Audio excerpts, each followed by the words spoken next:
Oh yes, oh yes, oh yes, oh yes. Crazy town. It is crazy town. I feel a little crazy today. I feel a little nuts.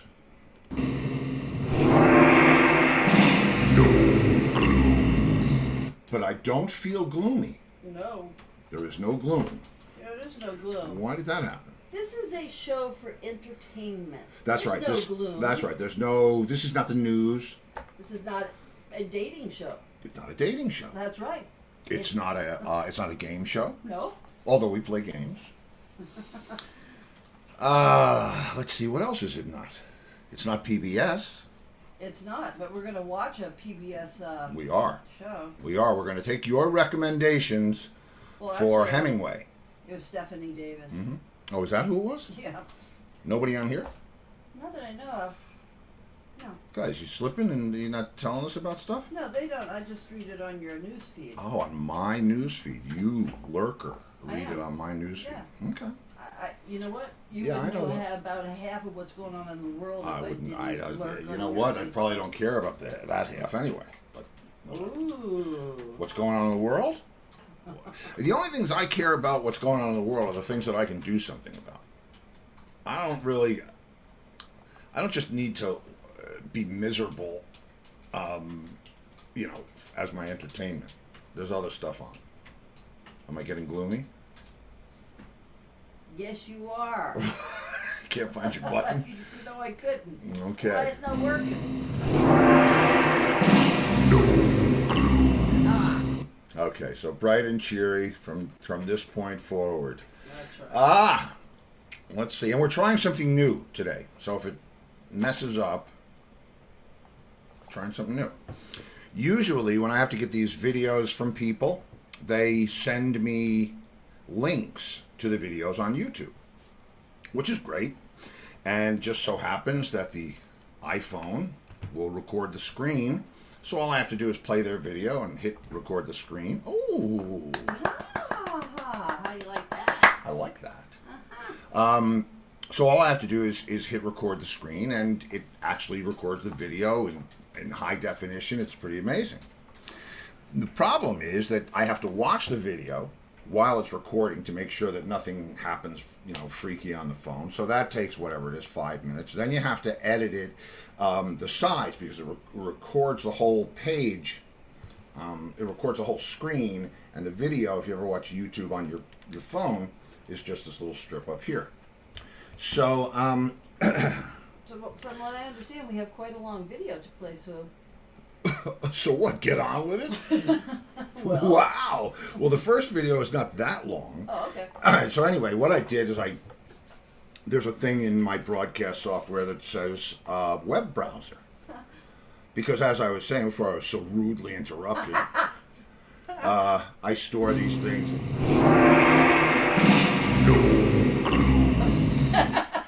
That would be rudely interrupted. Do I have to take that away from you? No! Because I have it over here. I can cancel it right out. No. Take it easy. Told you, be easy with the knob. So anyway,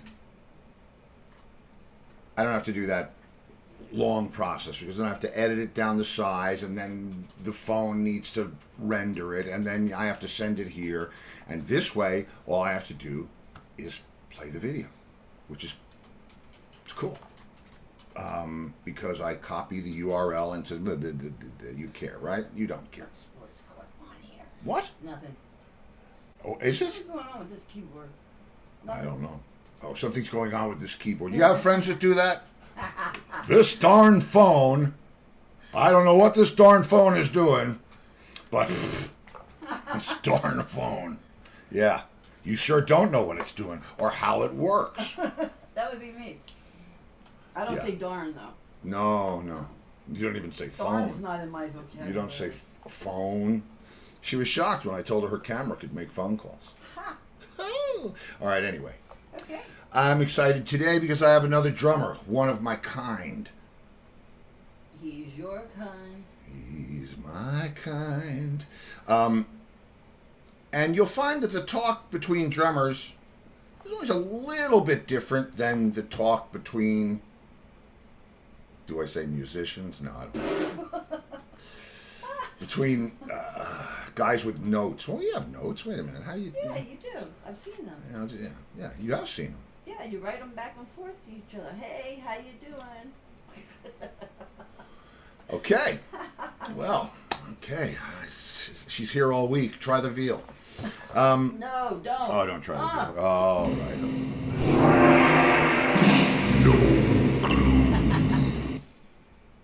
Okay. Anyway, this is my friend Keith Michaels. We've been friends a long time. New York boy, White Plains studier of music. That's the drummer for Sundown. Well, drummer for a lot, as it turns out. But his most prolific, I believe, is the Sundown Band. You'll see. Check this out. And this would be Keith playing drums because he's the drummer. That's right. Get it? Good.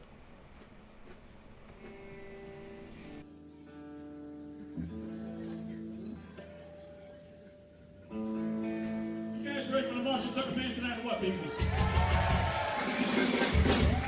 I know it's early, but you can do a little better than that. Are you guys ready for the Marshall Tucker Band tonight or what? Got any CC Top fans in the house? Check it out.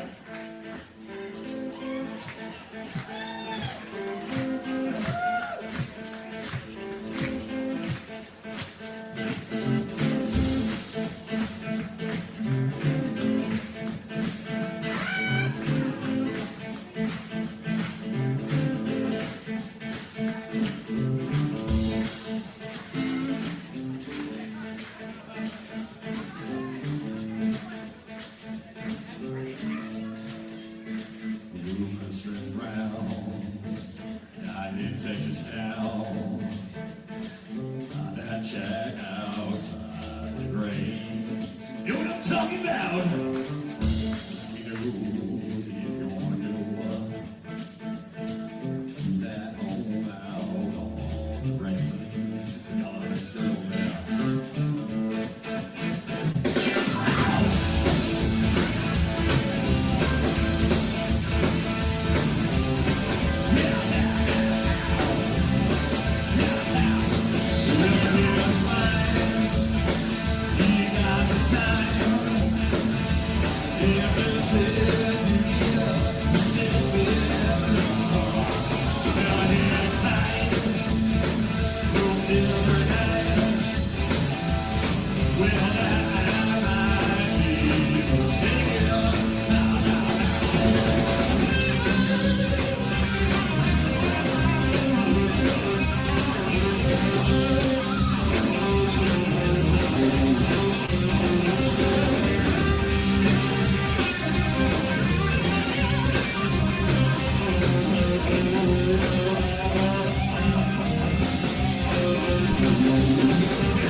Well, that's how you do that. That's how you Uh-huh. do that. And oh, look who's here. Look who's here. I hit speaker audio. I wanted to do it the other way. Oh, you want to go out and come back in? Well, let me see if I get a little out. Hold on. Oh, yeah, I got one. Check 1, 2. All right. Talk. Good. Steve? Yep. Yeah, you're a little low. It's, I'm fucking with you, man. More volume on you. On that, Steve. I'm just playing with you, bro. I used to do that to Alan when he'd be sitting in front. I'd be checking my, all of a sudden, and he'd freak out trying to fix it. Yeah, and he probably thought it was. Let me ask you a question. What can I do? I'm on the speakers Yeah. on my JBL, but it doesn't seem as loud as I want it to be. Before it was a little louder. I think I'm up all the way. So it's good from here. Hang on, let me see. It's not. Yeah, it sounds fine here. It does. It's how I do. Oh, wait a minute. You want me louder to you? Well, I'm a little hard of hearing, dude. I wear 2 hearing aids, so that's a problem. No one's ever asked me for that before. No one's ever said, Steve, can you be a little louder? Can you be a little louder? When I did the audio check before with saying this, I didn't hit the speakers. I hit the JBL. So now I'm thinking of going in again if I can't hear you any better. So, I mean, it's all right. All right, no, go out, do it. Let's get it right. Just leave the meeting and come back in. That's all. Simple as that. I'll entertain the We troops. do Don't it all worry. the time. And I think what's coming out of the thing. Okay. You know what? We're going to go with this. I'm just going to bring my JBL a little closer. I think it's cutting out the computer speakers and just going through the JBL. I can hear you. How you doing, bro? I'm doing good, man. How are you? I'm doing pretty good. It's been a while, huh? It's been a while. I mean, I remember like 2 ships passing in the night in Long Island a few years ago, but I don't know the last time we really got a chance to hang. Maybe at the Chance or something. That's right. See, now your memory's coming too. Yeah, well, I was listening to your Ronnie show when you interviewed Ronnie Pauls from Sundown, and right. there was a couple of moments where I was like, "Wait a minute, neither one of these guys remember." So he said to you, the last time me and Steve, the last time we spoke, I think was like over at Glen Isle Casino. I'm like, wait a minute, you don't remember that Talk played with Sundown at the Chance one night? And neither one of you said anything about it. well, you have to understand, I didn't want anybody to know. and that night I had taken him outside on the loading dock and I whacked him out. So, now, if you're admitting to that, I'll tell you what me and you did. hey, listen, it's no gloom, but it's all about the honesty, bro. I hear you. Well, it's tell all. That's what it is, right? Yeah. It's you know, the funny thing is, I was thinking about that today. You know, everybody's doing the shows and they all do the shows, and I wanted to do something different. And you know, plus I'm locked down here in space because of the COVID thing. So but I don't know, man. It's been crazy. So I remembered I ran into a friend, a girl that I grew up with that I went to primary school with, elementary school, and she said, "Oh, you always used to bring stuff to show and tell." And I thought, wow, heavy flashback to like Miss Baumgartner's room and me, bringing in whatever it is I could think of to bring in and show off. And so when I decided to do this, it seemed logical. So Janice, thank you. Your creative brainwaves kicked into gear. There you go. She helped it out. Yeah. Still showing and telling. So yeah, still showing and telling, man. So wow, where does it go back for us? I mean, I know there's here and there, but I mean, is it Long Island? I could tell you right from the very get-go. You ready for the story? Because absolutely. Yeah. So that's why we're here. The year was 1976. All right, I was a 6th grader at the William E. Cottle School, getting ready to step up to the Tuckahoe High School. Oh. My sister was 4 years older than me. Her and her boyfriend were going to see a concert at the Tuckahoe High School gym. And I was at the drums already. I was doing the marching band, the orchestra for about 3 years already with Mr. Kowalski, the band teacher back then. Wasn't playing drum set yet, just playing stuff like that. That particular year, I'd asked my dad for a drum set for Christmas. I had to wait. It's about May now. Kim's going to, had Kiss records, I had Rush records, I had some other bands, stuff like that. But I never really got the taste of the live performance until this particular night. My sister and her boyfriend, Kim Ruggiero and Joseph Strano, are going to Tuckahoe High School to see Rat Race Choir. And of course, my sister and Joe are both attendants of Tuckahoe High School and had Mr. Hempel as their teacher. So I said, I want to go, Dad, I want to go. So I said, my friend John lives up the street, he can go too. So they said, you can come with us, it'd be good, blah, blah, blah, blah. Well, when we got to that auditorium, me and my friend ran down that hallway, ran down between those seats, and got to the front row, right in front of Larry McGowan. All right? The show starts. I'm like amazed listening to Aqualung, the Zeppelin. I was like, oh my God, you guys killed it. I was a 12-year-old little boy loving the drums and getting into rock and roll for the first time in my life. And you came off a drum solo with some kind of animal creature that you held up and started talking. I said, what the hell is that? Everything you guys did. And Larry moving around, and Mark, like, everything was nailed. And I was like, oh my God, that's what I want to do. So we popped your concert cherry? Wow. No, yes and no. But a couple months later, I go see Kiss at Madison Square Garden in September. Well, that opened up all the doors. That's a couple of months later, though. We got the cherry. You got the cherry. So now here's a little story behind that story. So at halftime, you guys took a break. Now, me and my buddies, we were 12 years old. You don't know how young I started. We go around the back of the high school, and there's a van. There's a window on top. We literally climbed on top of the tree because we wanted to see you guys and get close to you guys. We climbed up on top of the tree, and man, the smoke that was coming out of the top of that window of that van, it was crazy. We thought you guys were the coolest things in the world. We wanted to hang out with you. That's how funny that night went. Wow. Now, John. so now it goes on further. So now I'm in 6th grade, I'm in 7th grade, I have 8th grade human sexuality with Mr. Hempel, and he starts the Rat Race Choir, the band of the century, and you got to see my boys, and that keep right to the back of the room over there. I'll tell you about the boys and Rat Race Choir. Hold on. Gets his mug, puts his mug back down. Well, he was a star. A lot of times through that. Now I'm in 7th and 8th grade. I met some musicians in school. All of a sudden, I got my drum set. By 8th grade, 9th grade, I had a band together doing originals. I was playing at the Left Bank. I was playing down the city. We had an album out. We won contests. I was getting really good. #1 drummer in this high school. I mean, my career started to evolve just like anybody in our realm. Our second or third meeting after that was Mr. Hempel invited us to, I don't know where it was. Might even remember Maria Regina High School. I was in 11th grade. Oh, Maria Regina. I'm sorry. It was Ursuline on North Avenue. Ursuline, let me tell you what. Anytime you come up with one of those Catholic schoolgirl things, hang on a second.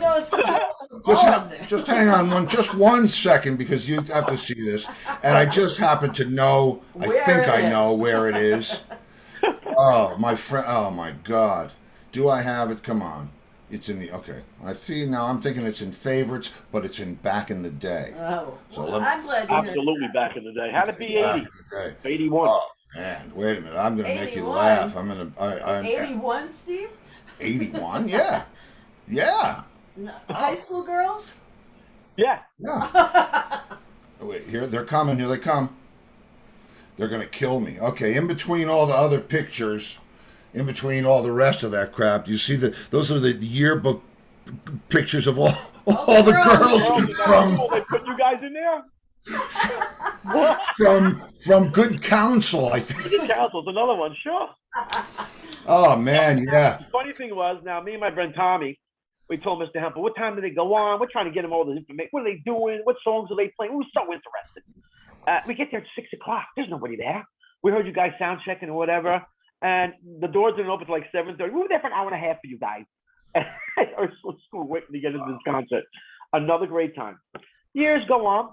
I'm getting more elevated in the music career, playing with guys, playing with cats, playing out in the island, playing up in the Hamptons. I'm circulating great. We'll get to my story in a little bit. We're still talking about our story. And then the next time was, I might have seen you at Strikers or Characters or something in North Shell. And I tried to say hello to you. The Striders was another one. And, I got close to you a little bit. I talked to you, but, you got your thing. You're doing your people, whatever. Saw conversation. Years later, in 1987, 88, I entered the Long Island Drum Center drum-off competition. And you were one of the judges. Do you remember? I do. One part was in high school, one part was in the back of a music store or something or whatever. I entered in the rock. I didn't get to the second advancement. I got further in the orchestra and marching band because I did that many more years and there was not as much competition. So you gave me props and I told you who I was. And you were like, oh, that's great. I was like, okay, now looking forward to the finals, whatever. And you gave me like 9s and 10s, if I remember correctly. You judged me and gave me the highest record because I wanted to see the numbers and what the guy, the judge gave me. So that was a really cool moment. I actually went to Hofstra University in Long Island for the finals. Didn't win, but that's okay. I was there. It was fun. That same year. But I wasn't a judge at Hofstra, right? No, you weren't a judge at Hofstra. But these are preliminaries. You were the preliminaries. That same year, I went back to jam with my high school band, the Exits. And I was in another band called Foreign Hand with the Zeppelin, Van Halen, Police, whatever. And he put together a gig out in Wildwood. All right. So that particular year, I played with the Exits, and the other band that was playing that night was Bob Mayo. I knew you were going to say that. Yeah. I knew you were going to say that. The minute you said Wildwood, you wait till I tell you. All right. First of all, well, you told me but that's how funny that is. But I want you to tell me again. But wait a minute. First of all, let me go back to the judging thing. Okay. I hate that. I hate that. I hate having to say someone is better than someone else and qualify it. That's, if you got high marks from me, which I'm sure you did, it was because that's what I felt. I mean, how do you start off by, does the first guy get a 5 and everybody else is it's a horrible thing to do. I mean, I understand it drives, music store business and all that, but you don't lose as a musician. That's just frickin' wrong. I was told by a music teacher that I would never make a living playing drums and I should give up the thought of being a professional musician. Yeah. Well, that's something. Well, I think you judged 2 times, one like in the high school and one in the back of a music room. And the music room was the first shot, and I was the only one in that category. So, but I got to see your score. But at the high school, at the rock, I did rock and the classic and marching band, and that was the one where I saw your scores that were higher than other judges. So I liked that, and I was impressed, and I felt a little bond with you. But it continues. You ready? Yeah.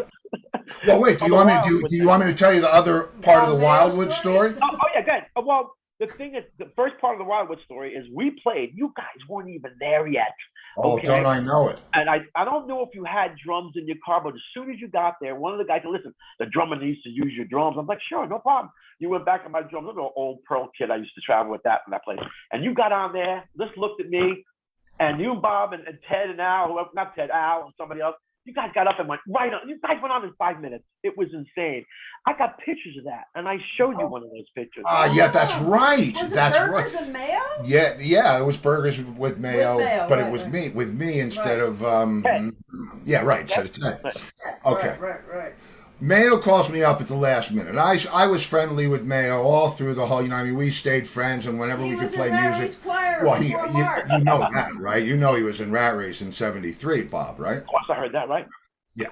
Okay, so Mayo calls me up and he says, "Listen, Ted's not going to be able to make it tonight.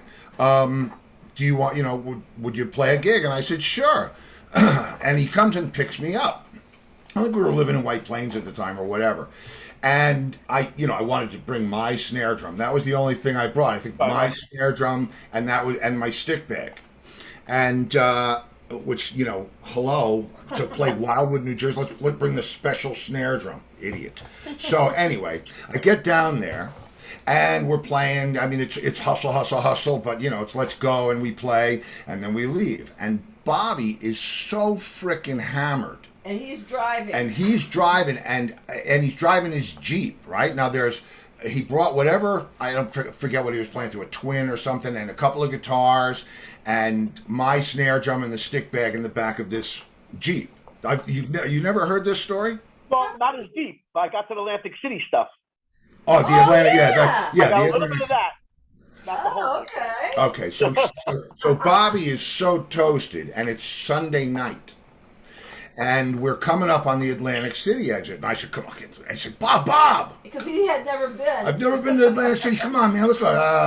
Yeah. Come on. And I mean, we almost died a half a dozen times just going down that long road to the casino. Yeah. So I'm looking around. Where do I want to go? So, okay, UK, Asia, Caesar's Palace, Blues. Okay, let's go to Caesar's, right? We pull up in front of Caesar's in a Jeep. And it's me and Mayo, and we look like what we look like. And somebody comes out and takes the Jeep and just drives it away. With the instruments. With the instruments in it. And I'm thinking, okay. So we go up to the, and Mayo, I mean, Mayo's like eyes closed, you know, I like I'm bringing a blind person. And he's leaning up against the thing, and I'm thinking, man, and we didn't like make any money, and I don't know how much money he's got on him, and I'm not getting a room at this place. And they said, we don't have any rooms. I said, do you have any place that maybe we can lay down for a little while? Till he sobers up. And the guy says, well, what happened? Well, you know, what's going on? You guys are with Cool and the gang, right? So I said, yeah. And I look around, and there's Cool and the gang, you know, the poster, right, the full-size thing. And I said, yeah, but we got here early. We left before the truck, so they won't be here for another couple of hours, and our rooms aren't. And the guy says, listen, I'm going to hook you up. So what my idea was just go there and gamble for a couple hours, let Bob sleep on the floor or whatever, and then we'll leave when he wakes up.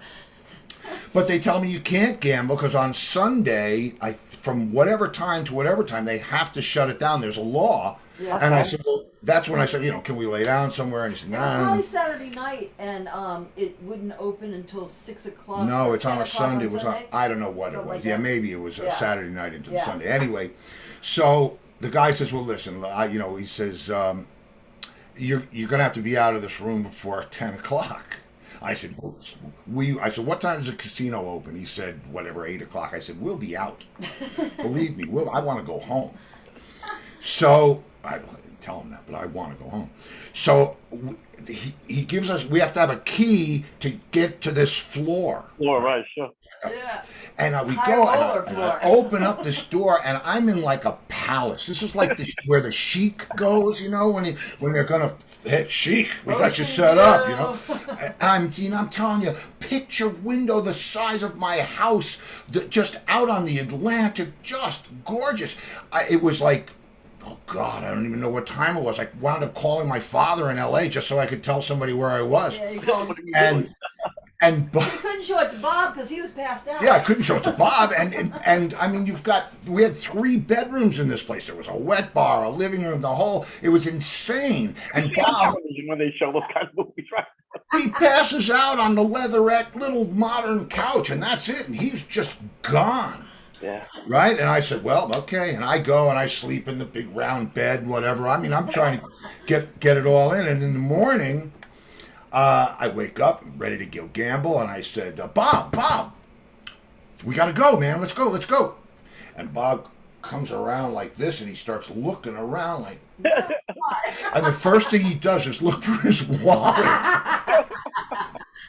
Like it was at an all-banger party all night long. Oh, man, yeah. Like, did he take my money? Oh, it was funny, man. It was funny. You told me bits and pieces of this when we did that chance show, 2003, 4 with Talk, whatever year that was. You did tell me pieces of that. Oh my God! I love that story because it's so Mayo. You know what I mean? And it's the part of Mayo, you know, because I knew Bob. Oh, he was playing with Frampton when he was playing with us, but I think it was Frampton's cam. He was just getting into that whole thing. But what a ridiculously talented guy and a really good guy. You've seen a lot of them. There's no doubt about it. I have the opportunity to play with a lot of them. So now here's the next good one. Okay, yes, the next installment. Never told you this one. I don't know the year. I want to say 94, 95. We're going to go fast forward away. Okay. I'm celebrating a friend's bachelor party in a coach bus down in New York City at Scores. We're hanging out. All of a sudden, who gets out of the cab? John Eswissel and Steve Luongo. Now, should I even be telling you this story right now? Oh, yeah. We have no secrets. Your wife's in the background there. So you get out, and I walk around. Hey, Steve, and he kind of remembered me a little bit. I mean, hey, Mr. Just all I do, shook my hand. You went in. It wasn't a matter of 5 minutes that people started to recognize him or whatever. I could see you guys getting nervous, and John was like, so the father of my friend who's getting married, an old Italian guy, maybe 70. Hey, Dad, what doing? So Paul, my friend, goes, "No, that really?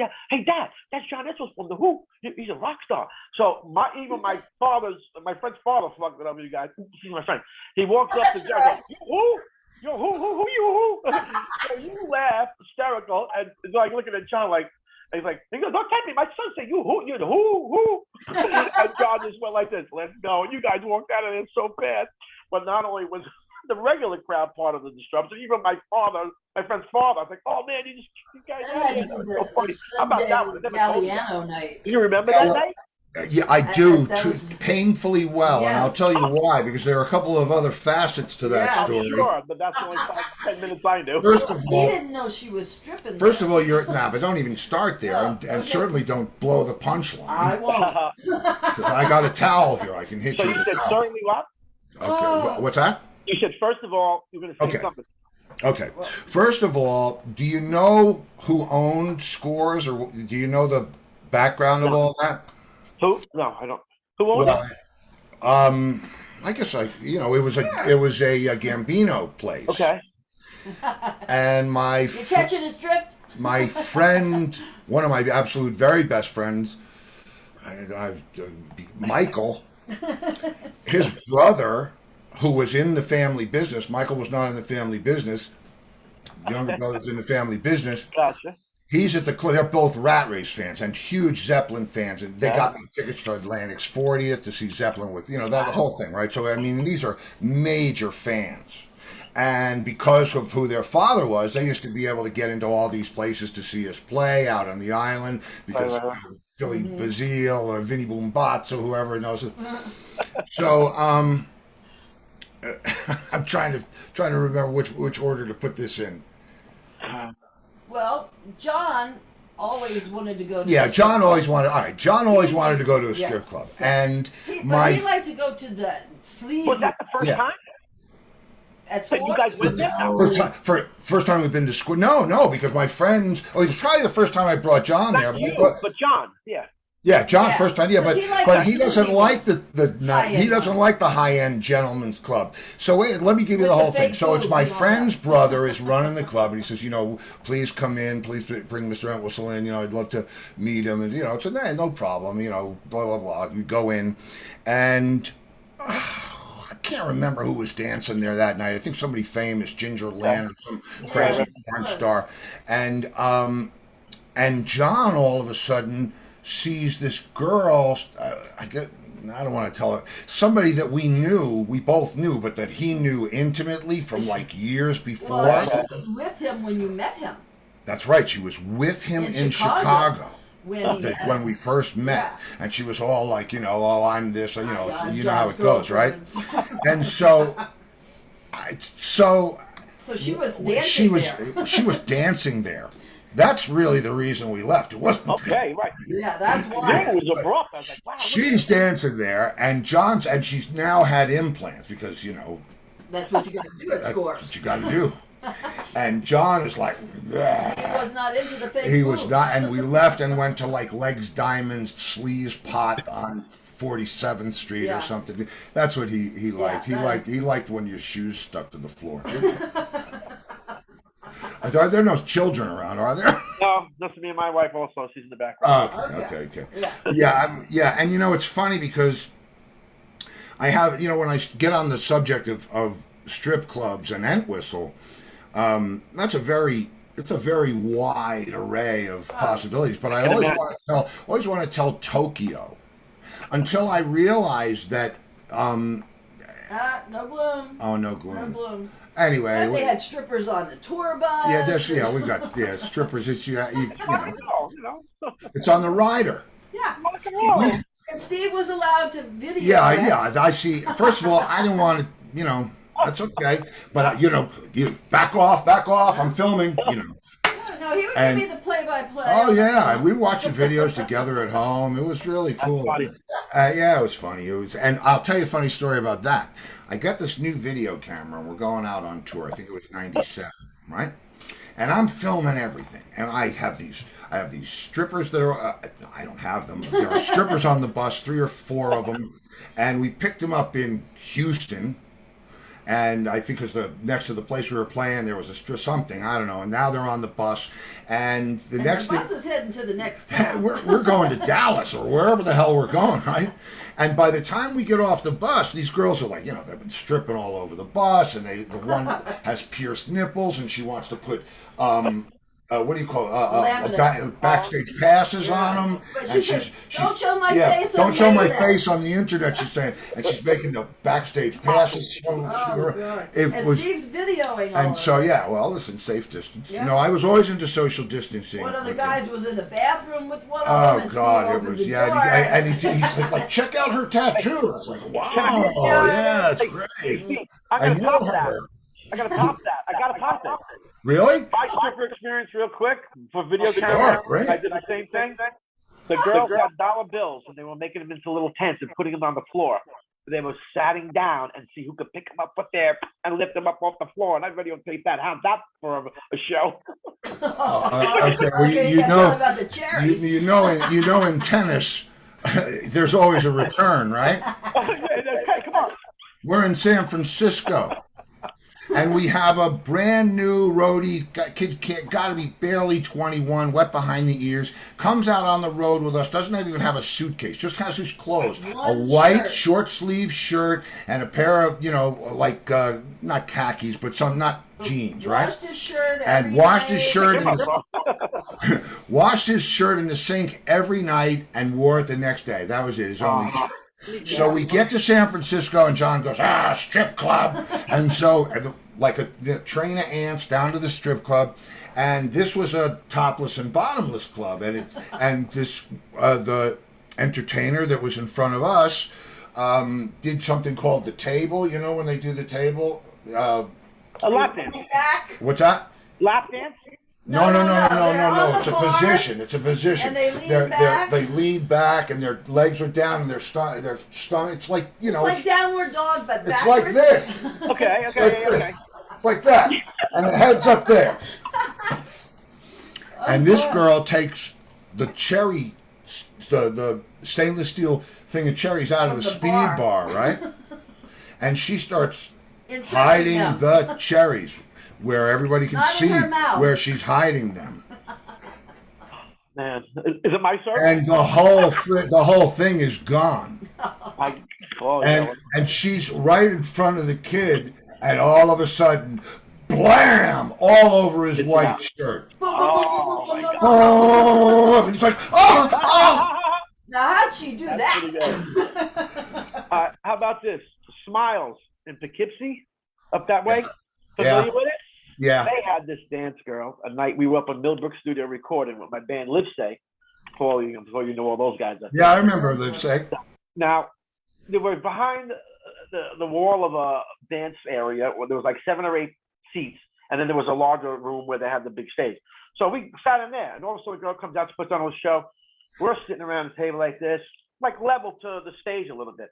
She sits down, and she turns around, and she gives her butt towards the guy. She whips around, grabs the guy's head, and slams it into the middle of her crack.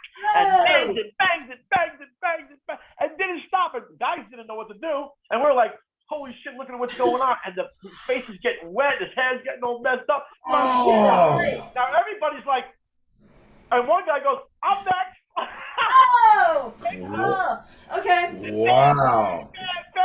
And I got one. Who's next? Now, Greg Livesay now. I don't know if you know Greg Livesay. Pretty boy, hair's always got to be nice and clean. He's up there doing his band's first albums. He's in the highlight of his night. He's like, let that girl come over here and try to do that to me. And I said, Greg, I had to get up because I was afraid the girl would hurt me. I was doing drum tracks that weekend. God forbid she did something to my face and my nose. I mean, she was slamming. So she goes over to Greg, and he's like, she tries to stop her. She gets annoyed. She knocks his hand out of the way. Oh, I couldn't be telling the story because you look at it, it's going to be killing me. Anyway, he hits him so hard, he falls back on the floor, bangs his head like she beat him up with his brats. She jumps off the stage, jumped on top of him, and goes like that. Like his head was. I thought we had to help him. Like she was killing him because she was mad that she got up there. And he took it like a man, but he wanted to kill her. His face was red.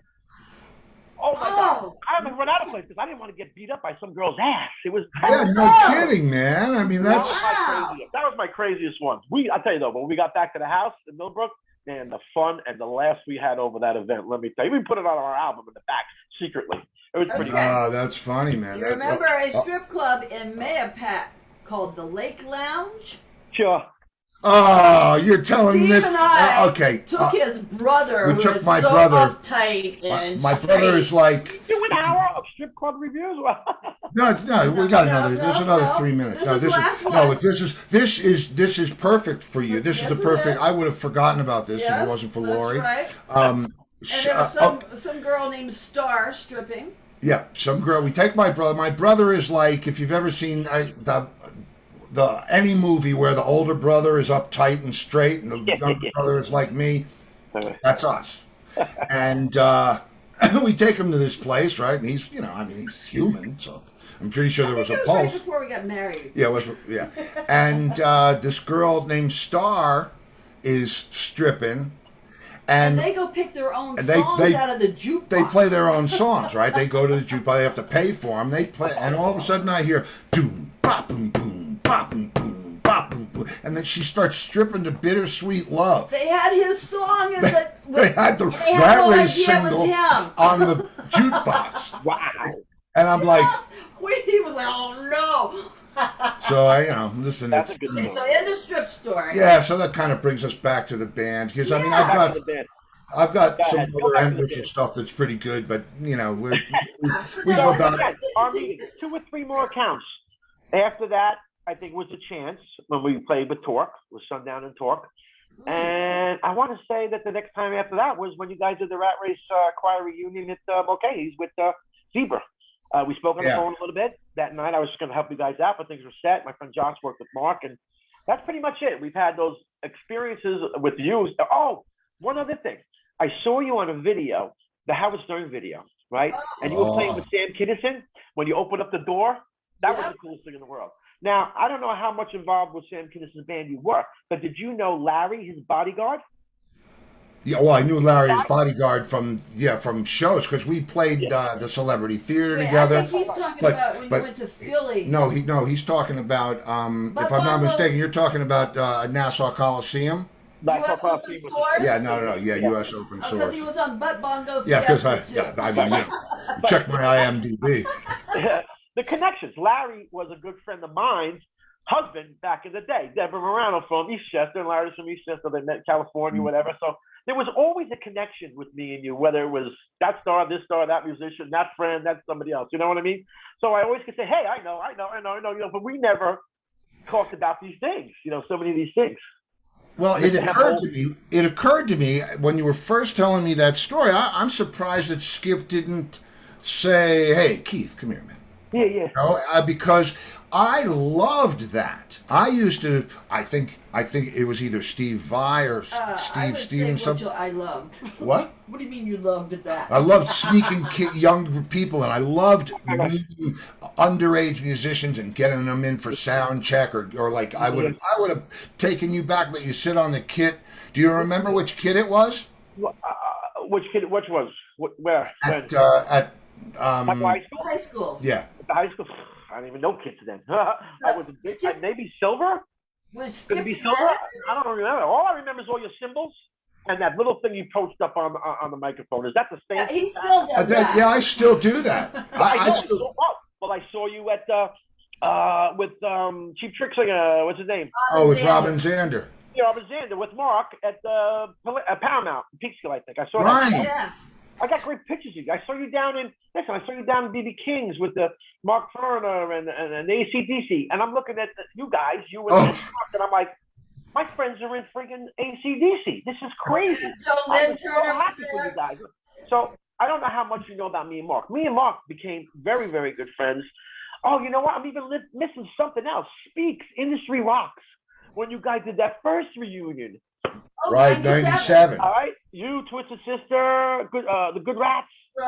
Good You Rats remember and that? Zebra. Yeah, sure I do. Right there, up in front, backstage. I still got my laminate from that.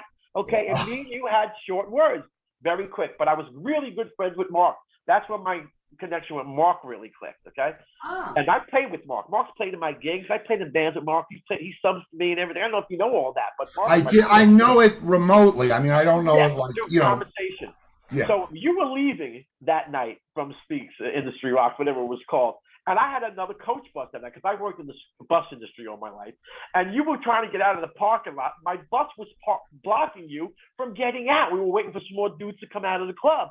And I looked out and I said, hey, Steve, great show tonight. And you had a little car and you had your drums in this car and you were looking at me saying, all right, man. I was like, we'll be right out. You don't remember that? You had drums or maybe a snare, maybe something else. Yeah, well, yeah, because not a whole kit. Was it my Corvette? No. You had a very small car. No, oh, no. No. Man, I don't know. 97. 97, maybe the RS, what was that thing? The Cavalier? Yeah, Cavalier. Cavalier, like a rally square looking thing. Yeah, it's not a big. Because you were kind of looking out the window, and I could see, maybe you had your luggage or whatever you had to pack. And you were not yelling at us, but hey, come on, move that thing. We were blocking you from getting out of the parking lot. That was incredible. And I looked out the window, at the door. I said, hey, Steve, we'll be right out. You're like, how do you even know who I am? I was like, waved at you, but you really didn't know who I was. Even though we spoke inside, it's 3 o'clock in the morning, whatever it was. Yeah. Yeah, God knows. Because he had to drive all the way back. Well, yeah, but the thing about these encounters that is is regretful to me is that we never got to hang. Yeah, you know what I mean? It's like, I had to. It got so crazy. I'm trying to get my head into this place, and there's usually, Rat Race and what. There's usually some kind of something that you have to meditate away before you go up on stage. I hear that. And it's just, I never got to really and the one thing that this show has really shown me is how many guys that I missed. I missed hanging with guys like you. Hanging with, experience. And because I guarantee you, if Skip had taken you backstage, I would have remembered you for the rest of the time as that kid, because that would have been like, I would have taken that as a sacred moment to, drop a little knowledge on the brother and watch it. So that would have stuck with me. What? You still scored him a 9.5 in the talent competition, and you didn't even know him. Yeah, but I wasn't because it was honest. You were. Yeah, the visual was probably somewhere, but you couldn't put the T's and the cross of the I's and all together. Because another funny thing, when you were on the interview with Ronnie Pauls, towards the end you were saying, I was like, I know that guy, I know the drummer. You really you got it, but you just didn't get what there was yet. Well, I asked if you knew. I told my wife, I couldn't wait. I understand. Me and Steve have a history that I'm not even sure if he knows a lot about it. You know what I mean? It might have crossed your ears, but you didn't embrace it. But like you said, if Hempel might have did that, and I was like, one of your, you were my, but I tell you, we never had that opportunity. I was moving fast up the scale. You're like, gotta be, I don't know. I'm gonna be 57 on Tuesday. I'll be 69 in September. Yeah. How much? How old? 69. 69. So you're 11 years older than me, but 7, 12, 9, 10, 12 years, something like that. And Mark older than me too, but me and Mark living in the same area, playing with the same people from Hindenburg, and Hindenburg and Sundown did like 40 shows together. So we always had extra hang. Mark's come to my house. I hang out with him and Marion, whatever. We're always very, very tight. Always still today. So again, you moved to Florida. It would have been difficult to connect. And you moved to Florida probably 20 years ago, if I'm right. How long? Almost 17. Yeah, 17 years ago. Dude, I remember when I heard you were. I'm not going to say you're my idol. I'm not going to say I don't really have drummers as idols, but I always looked up to what you did when I first saw you that day on the Tuckahoe High School stage, and I could always look back and say, he's the guy playing the drums that I first seen live that made me want to play drums on stage and be in a band. There he is, Dino Danelli. That makes me very proud, bro. Really, that strikes a chord in me. Not nervous tonight, but I was excited. I was genuinely excited, like I was going to play Mad Spectre on tonight, having this interview with you, because of what I've had with you and our bonds that, for me, they've been there and they've been strong, and I remember every day of them.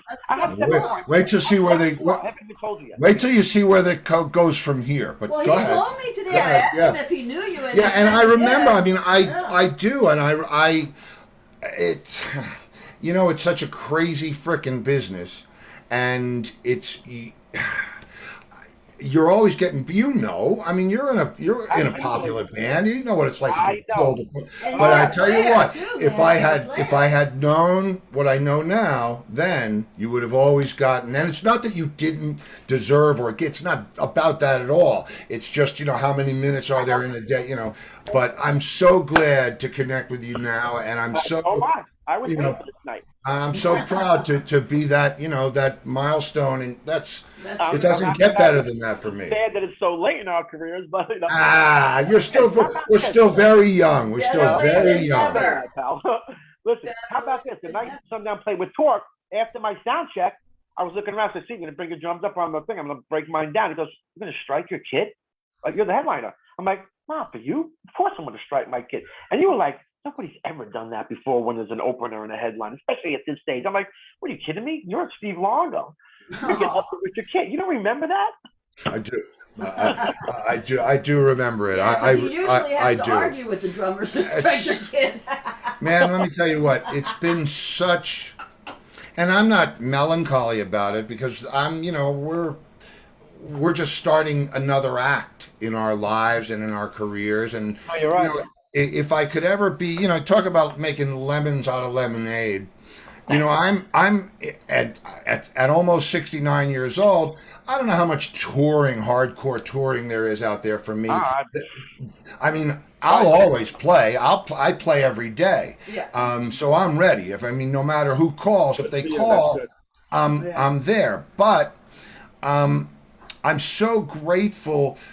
Not grateful, but the opportunity to have this show and connect with guys like you and the 100+ other guys that I've talked to over the past year, man, it's like a blessing for me, because I love our family, and no matter what, I just noticed your drumsticks, man. You had those too. I had those, man. What drummer doesn't? Exactly. Yeah. Oh man. So the first 45 minutes, almost out, has been fantastic, and I'm really happy as well. So there's a lot more to do. There's a lot more to talk about. I want to get into. Well, go ahead. Hey, listen. My mother said I could stay up. I didn't know how long the show's supposed to go. What is it, an hour and a half? It's supposed to be done in 5 minutes, but there's no hope of that. Last week our show went 2 hours Supposed to be an and hour. 40 minutes. I don't know. I didn't know. All right. Well, so. This is just great. I'm really having a good time. This is pretty funny. I'm glad. What you may not know about me, my career, getting involved. I mean, wait. Well, let me tell you. Let me tell you something about you. How's that? Okay. Good. Did you see the clip that I played? What clip? No, I didn't. I was in my kitchen. LaGrange. Oh, okay. I didn't see it. It's, I don't know which one it is, but whatever it is, it's, you know, it's LaGrange, and it's on a big stage. You know what? Here, I'll show you just for a second so you know what I'm talking about. Here. All right, that's Terrytown Music Hall with the Marshall Tucker Band. Okay, there you go. Yeah, because they mentioned Marshall. Right. Okay. So, all right. So I play that. Yeah. And if you listen to that and you listen to the tempo, you can tell that you were jacked up about the crowd. You pulled that time back so seriously that it blew me away. I said, that dude is feeling the pocket. If you listen to the first bar of that when the whole thing comes in, and I was definitely impressed. It's just maybe 2-3 beats per minute, but I could feel it. I mean, you know what? All drummers have that problem with the adrenaline rush on stage and speeding up. And you know who I really got to credit that to is my other guitar player, Steve Mitchell, the far left over there. He would turn around every time whenever there was a speed up, and he was like, and he would make that face, and I was like, oh shit, you know. And he pulled me back so many times whether it was ahead of the beat, behind the beat, or on the beat. And he really kept me together. And that's a special thing that made Sundown so tough in what we did in that type of music. Because that music is some of it a little lame, but we gave it energy, but kept it back where it needed to be. And that's one of the things and the reasons why a lot of people love Sundown, I'll tell you. So yeah, well, you see, people don't understand how, what sets the groove. The groove sets everything for everything else. Without that feeling good, it doesn't matter what you pile on top of it. You got to have the foundation. That's why when you get the bass player that you lock with, or it's like fireproof, man. You just it's beautiful. I tell you, so I never really was a Southern rock fan ever. I was a new wave fan, into the '80s metal stuff and the classic Led Zeppelin, Pink Floyd. I never even knew of a Southern rock band until 1998 when Steve Mitchell said, "I need a drummer." I knew Freebird, One More for the Road. That's it. I can tell you. He called me up and said, "A drummer can't make the gig. I need a gig. But drummer, I don't know, 3 steps brief. I really don't know this stuff. Come to my house Friday night."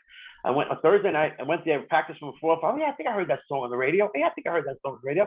Did 3 gigs with them, Friday, Saturday, and Sunday. And Ronnie turns around and goes, "You did those songs better than our current drummer now. We need a new drummer. You interested?" I'm like, I'm pop metal, Motley Crue, whatever. I like that. I like the big show. So I said, "All right, I'll try it out." Well, sure enough, I joined Sundown in 1998. I played the Green Grass and High Tide songs for 11 years and never heard the original versions. Wow. I die when I tell them that. So many songs that Ronnie wanted me to play, I'm like, I really wasn't into it. I'd hear the original version and never really grabbed off of it until we rehearsed it, played it live. I said, now it's happening. And it's not like I don't want to play what's supposed to be played. I was pretty close to it, but gave it my drive, my feel, my group. And it's what made Sundown what we were. Really. So many things about Sundown that I can tell you about too now. It's amazing.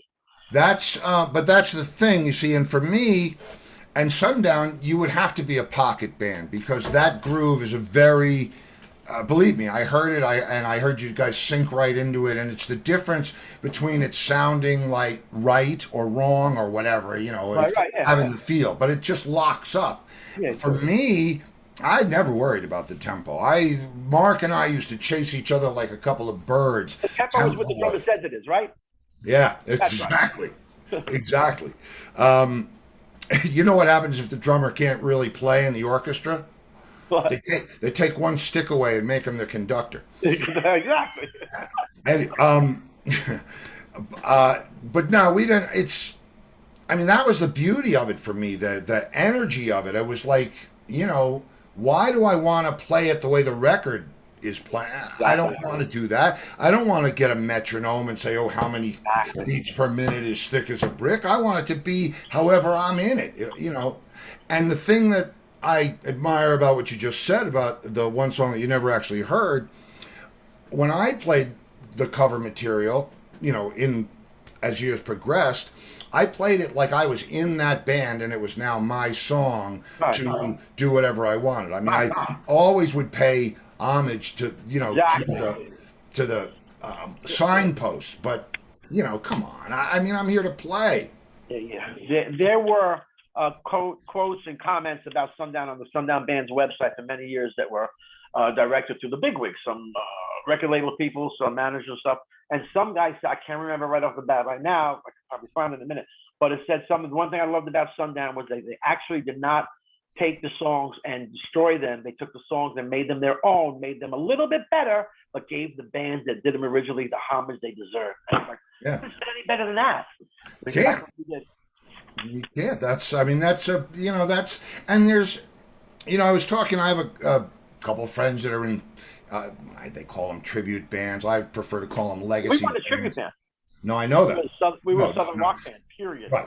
We never did tribute to Skinner, tribute to Allman Brothers. We just played Southern rock music our way, Right. And that is its own thing. That makes you like a Southern Cross from back in the day. When you played in a style, not in a, off a record. Right. But with respect to these tribute bands that, like I said, I'd rather call them legacy acts or heritage acts because I mean, they're amazing what these guys are doing. They're getting the sounds. They're getting, it's pretty cool. It's such a different game. No, it is. And I, just like you, have had the experience of being on albums and doing original projects, more to the desiring love of my musical style and my drum output. And believe it or not, most of those stuff is more control because, this perfect song by Queensryche or Motley Crue, there's that perfect drum thing, there's that perfect timing. It's not like you're just letting loose and doing your stuff and the guitar player wants it this time. Like, can we just tweak it up a couple? No, it's got to be this slow. But we did it, you recorded it, you listen to it and you go, wow, that's great. It's like really good. I don't see the background. I got a couple albums to my credit for the Tango Down Band. I actually have 5 with them since 2004. And then there's a Tango Down posters. Liv Say got in the other room, and there's a Sundown posters from our final show and BB King's performances and stuff. But I got 1, 2, 3, 4, 5, 6, 7, 8, 9, 10 albums to my credit. And one was one of the original bands I was in. One was a band that hired me. I can't remember the name yet. 3 with Liv Say, and the 5 with Tango Down. And that's really where my love always was. But was the money there? But was the money there? Yeah, original. But was the money there? I mean, I traveled. Oh, originals, yeah, believe me. You know how it is. But the funny thing is, you'll say it best, and I'm going to tell you why you're going to say it best to recognize this quote. The interview you did with Jimmy Fink at North Lake Sound Studios or Westchester's Finest, whatever it was. I'll never forget that video, and I still got it now. As a matter of fact, I posted it about a month or 2 on Facebook. You don't even know that, do you? No, I don't know that. I got to send you the link. I recorded it off my VHS, little black and white VHS TV with my camera on my phone and just taped this part. You said in the interview to Jimmy Fink, and I'll never forget it. You said, "You know what, Jimmy? There's no substitute for time." Oh, do you remember that? I do remember that. And I'll never forget that quote because it made a lot of sense to me because I was the guy who did the promoting. I was the guy who did the bookings, the management, the flyers, the connections, the contract. Nobody did anything. Every band I was in, I took over immediately, except for one of my original bands, Tango Down. They're owned by a company and the management, so I can't say boo. And if I say boo, they threaten to fire me. That's how crazy that is. But that's another story with itself. The thing that happened for me in that way is, I guess towards the end of the Rat Race days, I found a couple of, worthy gigs for us here and there. And that was never my thing. I mean, my thing, I was the drummer in every sense of the word. Right. Okay. Let me ask you a question then. How I don't know these things, so you can enlighten me a little bit different to my knowledge. I personally always thought that you were like me to the point where, because you would always get a different gig, whether it was John Entwistle, whether it was Kinnison, whether it was Mark Runner, or you always had something else different going on after your career with Rat Race, which was how long? 10 years, 12 years? I don't even know. 25 years. It wasn't 25. Yeah. 68 to 93, I think 93. Right? Yeah. It was that long because my career with Sundown was 20 and that's really weird. Okay, so my point is, in that time with Rat Race, how many other ventured projects did you have with maybe nationals or locals or whatever? How many more? In 80, it all started for me in 85. I was one of those guys, I was like I was in that British school of, we're in a band and it's us against the world. And that was my thing. I never thought about playing with anybody else. I never thought about other projects. I was in Rat Race, because I thought we were going to do make the big time. Right. And so when what happened, I loved having management and getting the tear sheet and the call sheet, be here this time. That was great for me. I didn't want to do the business. The reason I became like you is because I had to, or I would have died. So because if I had to wait to get hired to make a living, I don't even know I had to invent my work. That is my point right there. And in 1985 was my first departure. I started a band called Mighty Joe Young. But who made that happen? What's you up? Made that happen? You made that happen? Oh, yeah.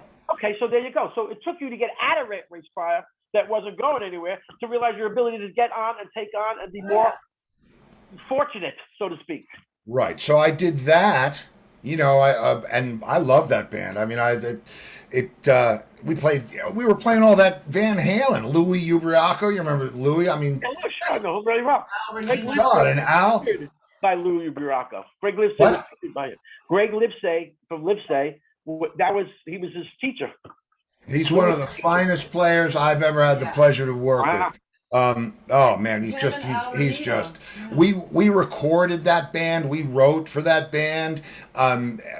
We played, you know. But anyway, for whatever reason, those things go in a different direction. And then I met Entwistle in '87, and that was the day that I became like you, because You're networking yourself now. well, I said, what here? This is, and I'm sure you've heard this to some point or another. Joe Berger introduces us to Entwistle, 2:00 in the afternoon, in front of at a summer NAMM in front of McCormick Place. I said to John, "You want to jam?" And he said, "Anytime." That was all I needed. Did he know who you were? Nope. Well, he did from Joe Berger. Okay, He Joe Berger. did because he was told about us. But I mean, it was all a rat race. Did you ever see that stuff of the first notes we played with Entwistle? I see some videos. I don't know if it was the first, second, third, or last. I don't know. I couldn't tell that. It would have been in TV screens in the back. I'll send you the links. Send me some links. Yeah. Yeah. So I, at that point, with a little bit of creative license, I'm running around the NAMM floor saying, "Who's putting on the biggest jam?" And they said, "Oh, Kramer always puts on the biggest NAMM jam." Right. They've got not the Celebrity Theater. They've got the Vic Theater. So I said, "Okay, It's in California. Yeah. In California. No. It's in Chicago. Okay. This was Summer NAMM in Chicago. Okay, some of them. Okay. June. Okay. 27th, as a matter of fact. Okay. But so I go and I find Kramer, and I see that a guy that I know by the name of Doug Brown is working for Kramer. And I said, "Hey, Doug, I'm playing with John Entwistle. I hear you guys are putting on a jam." I think you gave him lessons. And I did give. Yeah, I did. he was I a gave. drummer. I did. And he said, "What?" I said, "Yeah, man. Can we jam?" He says, and he goes and he gets the girl from Kramer, Karen Iamello, and she comes over and she goes, and she's one of those perfect NAMM, just one of those perfect reps. "Hi, you're playing with John Entwistle?" I said, "Yes." "Yep, we'd like to play." And she goes, "Okay, let's." And they pull out the set list of everybody that's going to be there, and Neil Schon and Dweezil Zappa and Leslie West, and I mean, it was insane, right? So now they said, "Well, okay, we will send a car." I haven't even talked to the rest of the band yet. I'm scattered, like I'm calling guys at the hotel, because this is '87, no cell phones, trying to find where people are. "Mark, Jack, Dave, we're playing with Entwistle tonight." "So what?" Yeah. "Meet us at the Vic Theater. I don't know where it is, but meet us there." So Kramer sends a stretch for me to pick up Mr. Entwistle. This frickin', you've been to NAMM, and especially if you book your room late, I'm staying in like the Fleabag Hotel. The limo is bigger than the front of my motel. So I get in the car, I go over to the Drake, and here comes Entwistle, all dressed to the nines with his roadie carrying the coffin case, and he sees the limo, and he goes, "Oh, what's up?" I said, "We're going to go play." And he says, "What are we going to play?" I said, "Well, we'll play some Who songs." He said, "I don't know any." I said, "Well, we know them. My band knows them. We'll teach them to you." "No, okay." And that's how it started. So we go down into the. He doesn't see that it's a theater. I mean, we're in a blacked out limo, so he doesn't know, and it's night. So he pulls down an alley, and there's a traditional one of those iron pipe, old vaudeville theater staircases down to the dressing rooms. And there's security in front of us and security in back of us, and he's like, "What the fuck?" He doesn't really know what's going on. And so Andy, his roadie, goes to sort out the gig, the rig for him, because he's got to use, I think it was Seymour Duncan stuff. And they were in bed with Kramer at the time.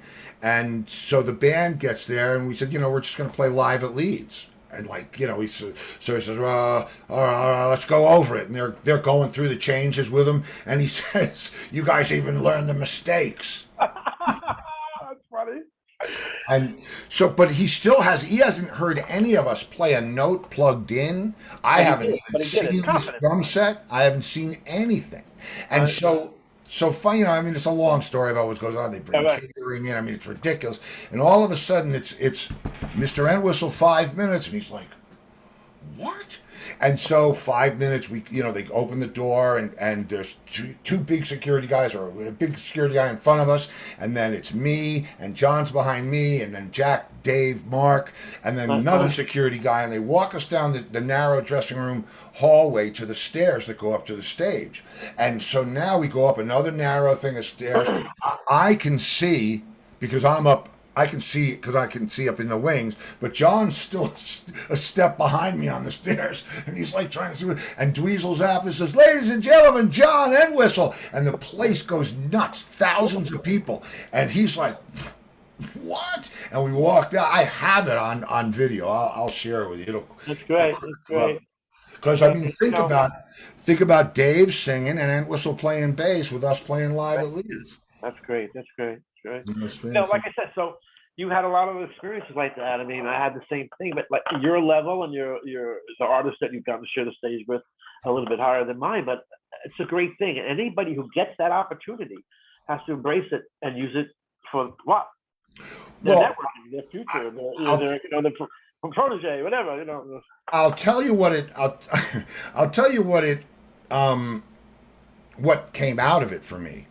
Because John and I became instant friends. I mean, he did the Rat Race tour in '87. I joined his band in '88, and it's and it was just on what could we do to play together from that point on.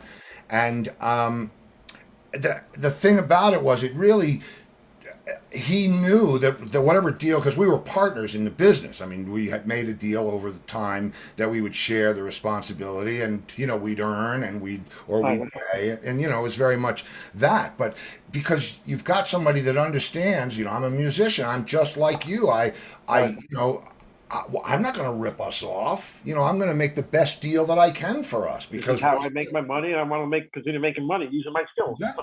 So I wound up doing that.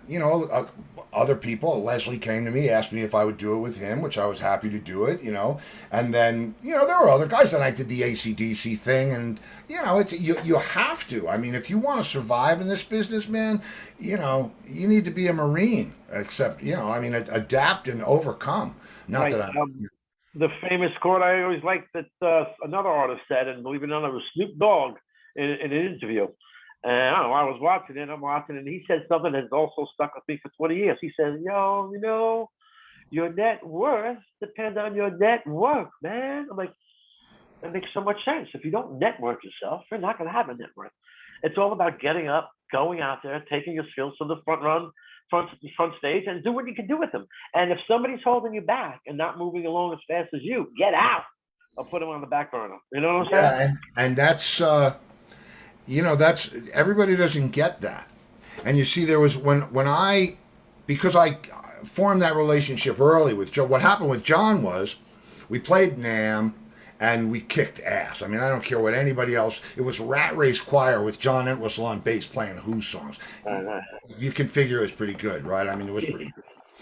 So John and I become fast friends, and I'm not going to let that die. We talk every couple of days, and we do this and that. Then I get a call from the same girl, the NAMM girl, Karen Iamello. She said, "Would you guys, would John Entwistle like to play the K-Rock and Roll Up Your Sleeve Blood Drive?" I said, "He certainly would." "Hey, John, do you want to play the K-Rock and Roll Up Your Sleeve Blood Drive?" "Oh, yeah." I said, "Okay." I said, "Well, how about if I put together some other dates and we, if you're coming." Yeah.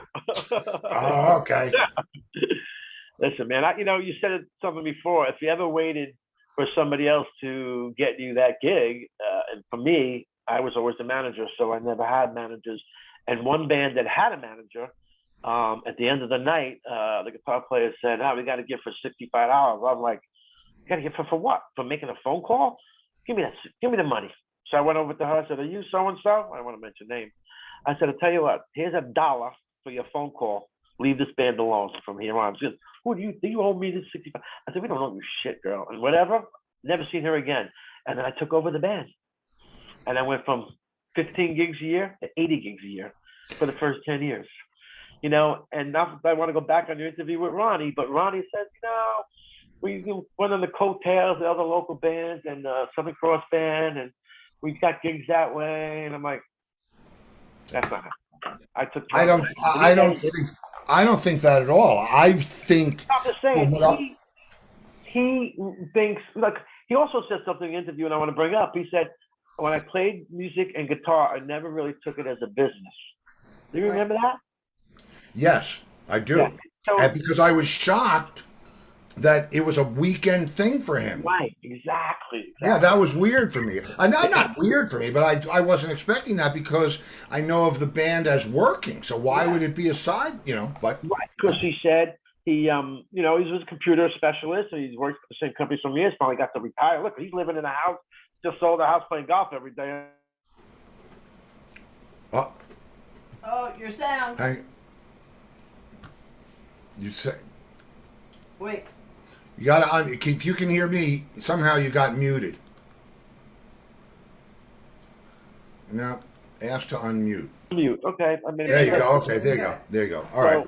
So just going short with on that. It's just that, you know, I've had a job my whole musical career as well.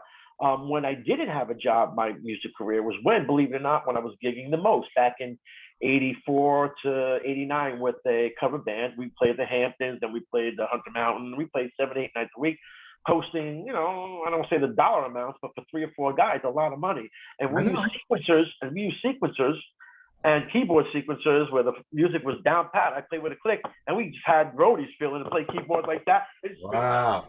That, and some of the club owners would say, hey, what happened to that keyboard player you had last month? Oh, we got rid of this guy's way better. He goes, yeah, I like him better. Meanwhile, the keyboards were all the same. They didn't know. Of course. That's funny. The money we pay him and then split up our version, I was making good money for 5 or 6 years. And then what happened? For me, at the time of my era, karaoke comes in. The DJs, the drinking age changed. So I went from 170 gigs a year to 80 gigs. So at that time, I realized I had to do something. And my dad said, I got married first wife. I went to the bus business. I don't know if you know that. I'm actually I didn't know that. Yeah, I've had a day job and a career in the bus industry and the safety industry. I'm a 19A examiner for the bus driver's certification unit. I've been working for one company for 22 years in school busing and coaching, and another bus company for 10 years. And also do defensive driving courses. You know, I started out as a school bus driver part-time, A and P. It was a good thing.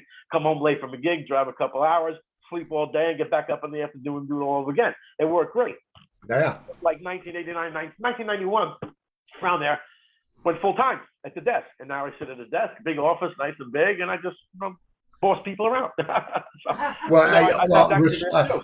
Let me give you respect for the bus thing. I got behind the wheel of one of our coaches once.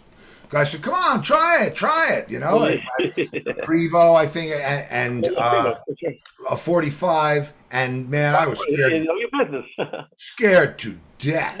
I mean, I'm holding this thing. I flew an airplane once, and the guy said, "You're going to break the wheel," because I'm like trying to hold the plane up. He says, two fingers. This thing, I must have left fingerprints. Yeah, but your first singer in Rat Race ended up driving a school bus. Chris Peck. That's right. Chris Peck, the original singer in Rat Race, drove a school bus after he left the band. Yeah. No, not in 76. No. So, you know, I've always had another career. I want to say to back me up, but just give me more revenue to do more things. You know what I'm saying? This and the other thing. I've always considered my music business my business. People say, "Well, money, how much money?" It doesn't matter. But if I'm a performer, I want to get paid to play. You think I'm going to lug my drums, go to a club, or go to some place, and then say I'm doing it for free, or have somebody pay me this? I'm like, you pay your bouncers 3 times as much as this. You want to pay me this? I've been here all night long. You don't know what my thing is for clubs, but let me tell you something, Steve. It's short and sweet. I got more respect from the clubs in Westchester County, from PJ's, the Victor's, the Regular Saloon. I got it all done. And when it didn't get done, I said, you know what? Pay me what we agreed on. Shake hands. When one door closes, another one opens. Let's have let's break like that. Some other place, oh no, you got to bargain with them. Bargain with them. Are they bargaining with their bouncer? Are they bargaining with? Are they charging less for their food? What's going on here? I'm a professional. I want to get paid to play. And how many gigs do we get called for at sundown? Like, could you do our benefit for this thing? I said, we do 2 a year. Book it now because we're booked for the next 4 years. If I did all the benefits we were asked to do to play for nothing, they'd be doing benefits for us, so we could have a place to sleep. Yeah. You know what I mean? So, you know, the business on that end, I went through that. My guys never understood anything like that. I got us to Daytona. The biker, the Am Jam up in the Catskills. Oh, wait, whoa. Did you play that when we played it? We played it, not when you guys, Blackfoot and somebody else. This is like 2007 or 8. Oh, no. We played, oh, You played it man. with Leslie We West. played it with Leslie, me and Dave. Oh, yeah. Played with Leslie. Oh, that's Like great. the best version of Post Mountain I ever, I Who could got imagine. that? Leslie's management? I didn't get it. They, I'm saying you got the call, you showed up as a drummer, and you got paid. That's the best thing in the world. I Right, had to but- make the contract, be on the phone, get the merchandise ready, haul the band up there, and then play the gig, and then pay everybody. And by the time I got out of it, that was my life for 25 years, Steve. But I tell you, sundown. that's a little rougher than I had it. Sundown, and then go to a regular job during the week, 5 days a week on top of it. See, 2016, November 11th, was it? November 12th. Sundown played their last show. You know that? You don't even know that? No, I didn't know that. When did Ronnie talk? You and Ronnie talked about golf. Wait, did he tell me that? I think he might have. He might have. Yeah. Yeah, he's been retired. I think he did tell me he had another band. because I always assumed that you were still playing. You know. No, listen. There's so much there. That's another whole show and a half. The actual story of Sundown. Let me know when you want me to open that book up. So the bottom line is, I put together the last show. We played our last show in 2016. We almost sold out the Paramount and Peekskill. The show itself, I'm going to send you the DVD. It's incredible. I put old pictures of the band, all the different musicians that played in the band. I had Doug Gray, Monty Yoho, Paul, Henry Paul, Ricky Matlock, all setting us off with a good speech in the beginning of the show, in the beginning of the video, Good Luck to Sundown, because we played with all these guys, opened up for them. And I put the whole thing together. Why am I bugging out about that? Because I liked it. I enjoyed it. Everybody would say, what's what you do? What do you complain about? I'm not complaining about it, but you know what? I'm tired of it. I'm so tired of all that I used to do to get myself on stage as well. You know what I mean? So if I ever waited for a band member to get me a gig, I'd be still in the basement practicing. If I ever waited for an original artist to write the best original song in the world for me to get, on the radio and get all this money and stuff, you're a drummer. I can't help them, right? No, I might do bridges and stuff or call the count on the ending, but it's nothing can happen for me. So now, at 57 years old, I started a little band with my wife. It's called Dorian and the Shades of Grey, and Mark Kidd is in that band. And my wife's name is Dorian. And I put together for her as a wedding present when we got married a couple of years ago, her own band, because she always wanted to sing. Let me tell you something. It went off like unbelievable. People loved it. We were going to do it again, but then COVID hit. So that was it. I got into another band for a couple of years after 2017. Wasn't really my thing. People weren't coming out. The club scene around here was horrible. I still have Penny Go Down. I still have Live Safe. Original bands. I'm just sitting back and waiting for them to write the best original songs for maybe something to happen. At 57 years old, Steve, what's that? Is anybody going to pay me the $500 I need to get a gig off in the local scene? Get about $500. That's great. Let me tell you how I was able to my first. They paid a professional career as a drummer. Yeah. Yeah. Part of it. I partner up with Entwistle. We put this whole tour together. We've got the buses, we've got the trucks, we've got the hotels, we've got the gigs, we've got everything. And we're using a fantastic tour manager, English guy called Ken Jones. Not Kenny Jones, the drummer, but Ken Jones. Okay. And Ken is one of those guys that, he's just got his whole thing. You get your sheets on. It's amazing that you get the tour book with all the dates. You know where you're going to be, 3 months from now. That's what I did. Right, okay. Okay. That's what you did. And so you advanced all the gigs, right? Yeah. You cleared the rider. Got contract, got the money, got the rider. The numbers, the made sure the loaders made sure the loaders were there, right? I made sure you had the right amount of loaders, riders all correct. Let me tell you what happened. We play one gig. First gig of the tour, I think it was in Philly. Rat Race? No, Entwistle Entwistle. Band. This is with the tour manager and the whole freaking I'm telling. And this is a big money tour. I mean, big extra I zero. haven't seen that, but I know what you're talking about. Okay, but that's what propelled me, because then I'm trying to call Ken. Ken, we're talking about the money, what we got to do here and there with this and that. We have a safe in the floor of the bus because we're carrying around stupid amounts of cash, and I can't get in touch with Ken. I call the office. I call my secretary. I call Lori. Nobody knows where he is. I don't know what to do. All of a sudden, we get a call from Bethesda Naval Hospital that they have him there, and he's septic with pancreatic cancer. Yeah. Oh, wow. Yeah, he's turning yellow. So and he had told me, I've been backed up. I haven't had a proper bowel movement in days and days, and he was getting jaundice. And so guess who slept 2-3 hours a night for the rest of that tour? So I do know. But did he pass from that or no? Yeah. Yeah, he died. Yeah, he never came back John to the tour. let him live on And the listen to this. You want to talk about a right guy? Listen to this. He's got terminal pancreatic cancer. We finished the tour, right? And I'm went home. toast. Yeah. He went back to England, and John said, "Come and live in my house. Come and live. I'll give you a section of the third floor. You'll have everything you could possibly need." His children, his wife Marie, who is a gorgeous person, Let him live his life out at Corwood. And man, that's a dude. So your ability to handle the tour business for the length of time as it was it because you had the knowledge, or because you got involved with whoever was doing it with your past business? It was both. I mean, I had that. Right. How many musicians that you play with could say they know anything about that, or could have stepped up like you? High five. Yeah, high five. that is the deal. That is. If you didn't have that, what would happen to all your income? Or your possibility of making money? I would have, I don't know what would, honestly,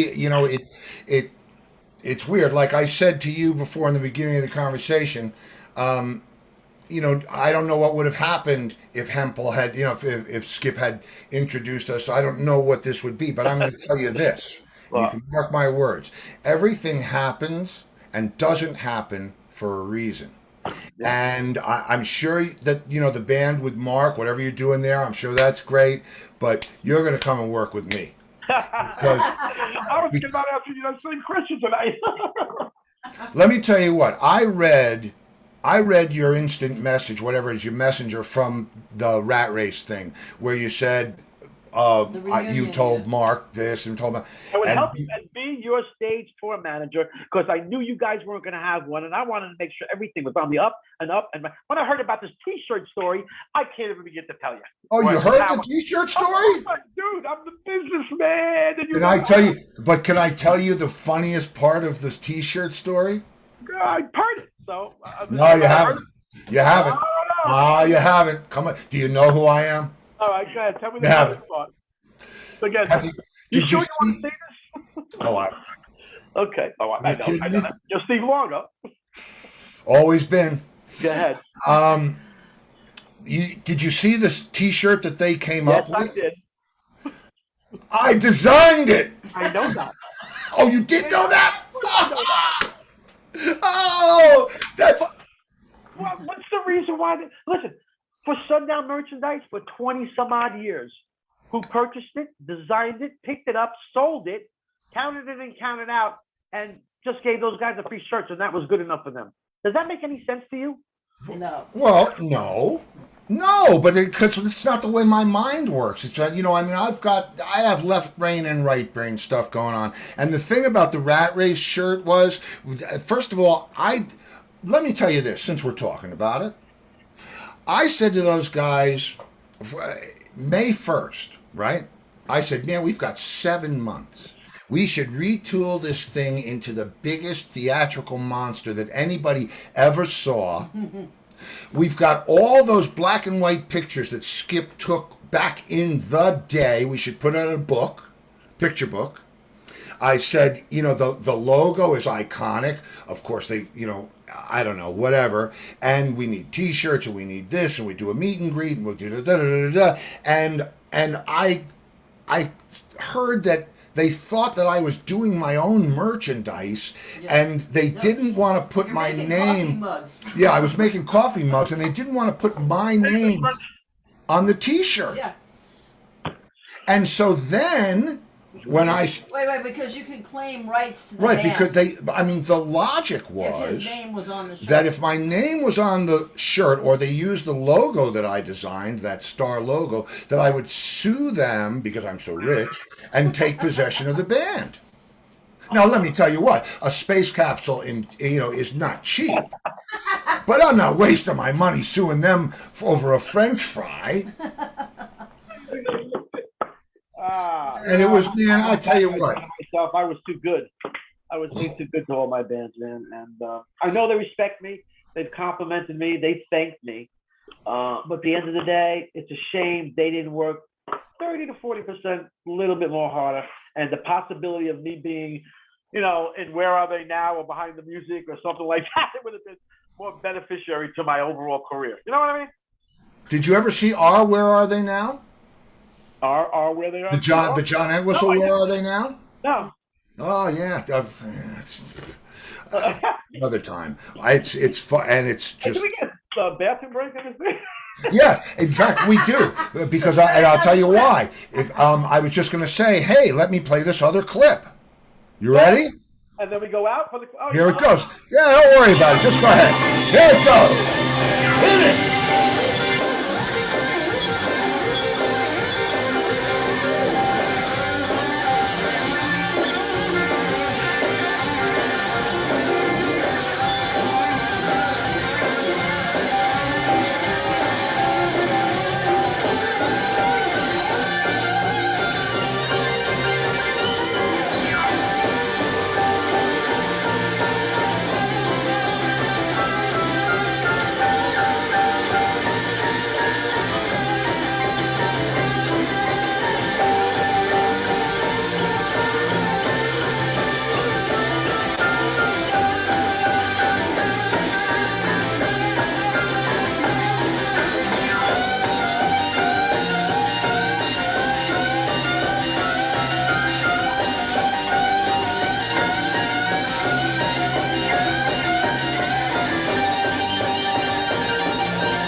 That's how you do that, man.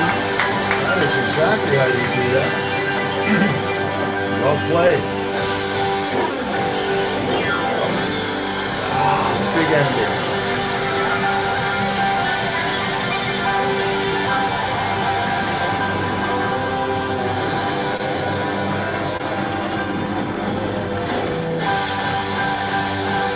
Ooh, big five. Big 5 in the pocket there. Yeah, that was some. That's something that we do there. You know. I'm gonna pay you a huge. His Okay. vocals are a little low. No, I turned it down so that I wouldn't feedback. I'm gonna pay you a huge compliment. Or that band actually. That every time I played that clip today, I pictured Forrest Gump. What? Hey. You don't really? Yeah. You don't remember them play that solo, just the part that you played. If you watch Oh, Forrest Gump, yeah. it's where she's doing the drugs with the guy and she gets up on the Yeah, balcony. Yeah. And every time I heard it today, I saw Jenny. Jenna. You know, you asked Ronnie well, actually, the questions are coming up. I should jump in the gun. But what that song does to audiences, I'll never, ever could understand other than every time it's done, if it's done right, it's a magical thing. I've seen Skinner do it so many times. I've done it 8,000 times. And there's never fails. Never fails.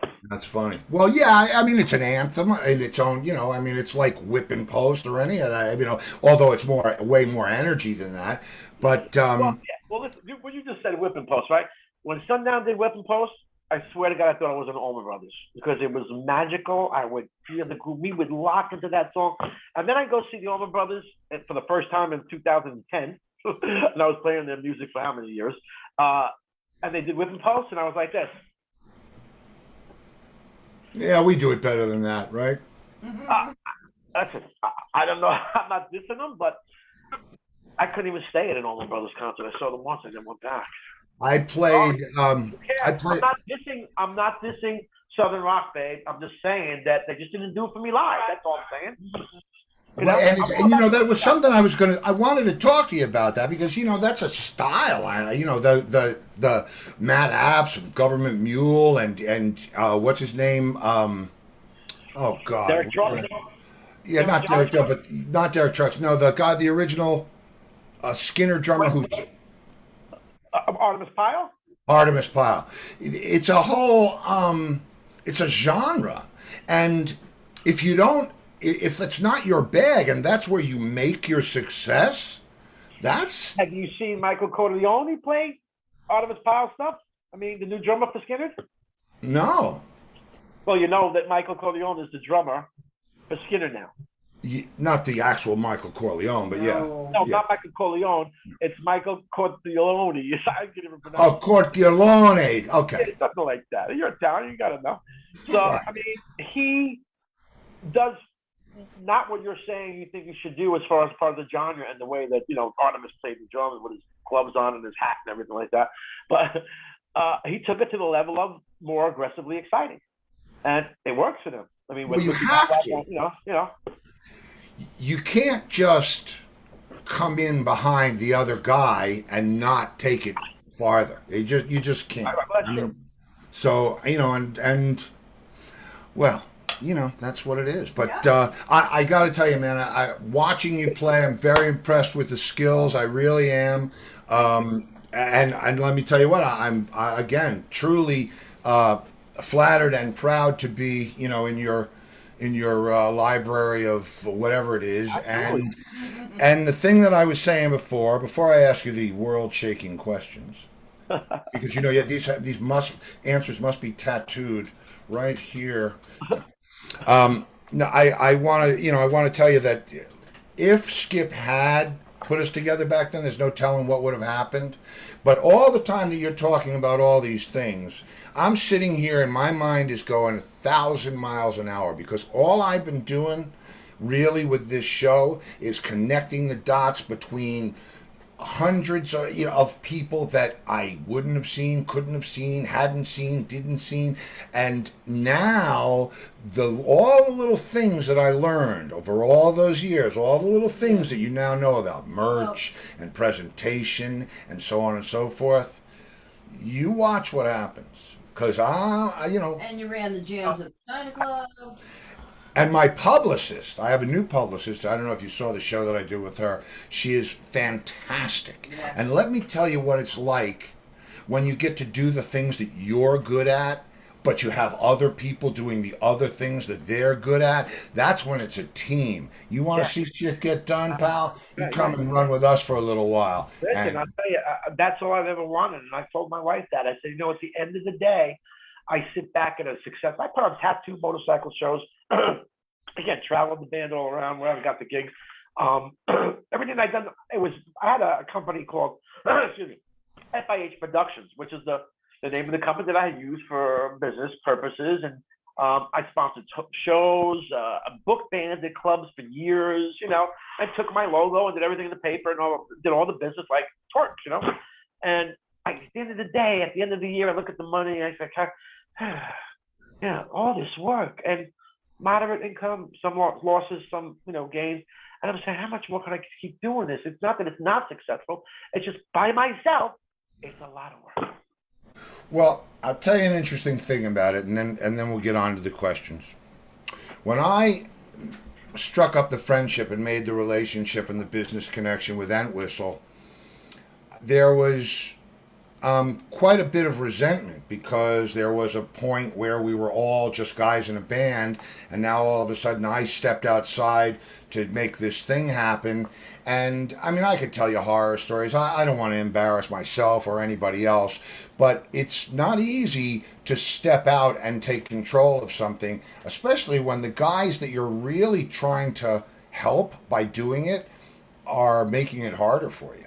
It's like, and it's not that anybody made it harder for me, because you can only make it as hard on me as I let you make it. You know what I mean? But it was a very enlightening time. And there is one. Did you read or do you know that there's an Entwistle book out authorized by the estate?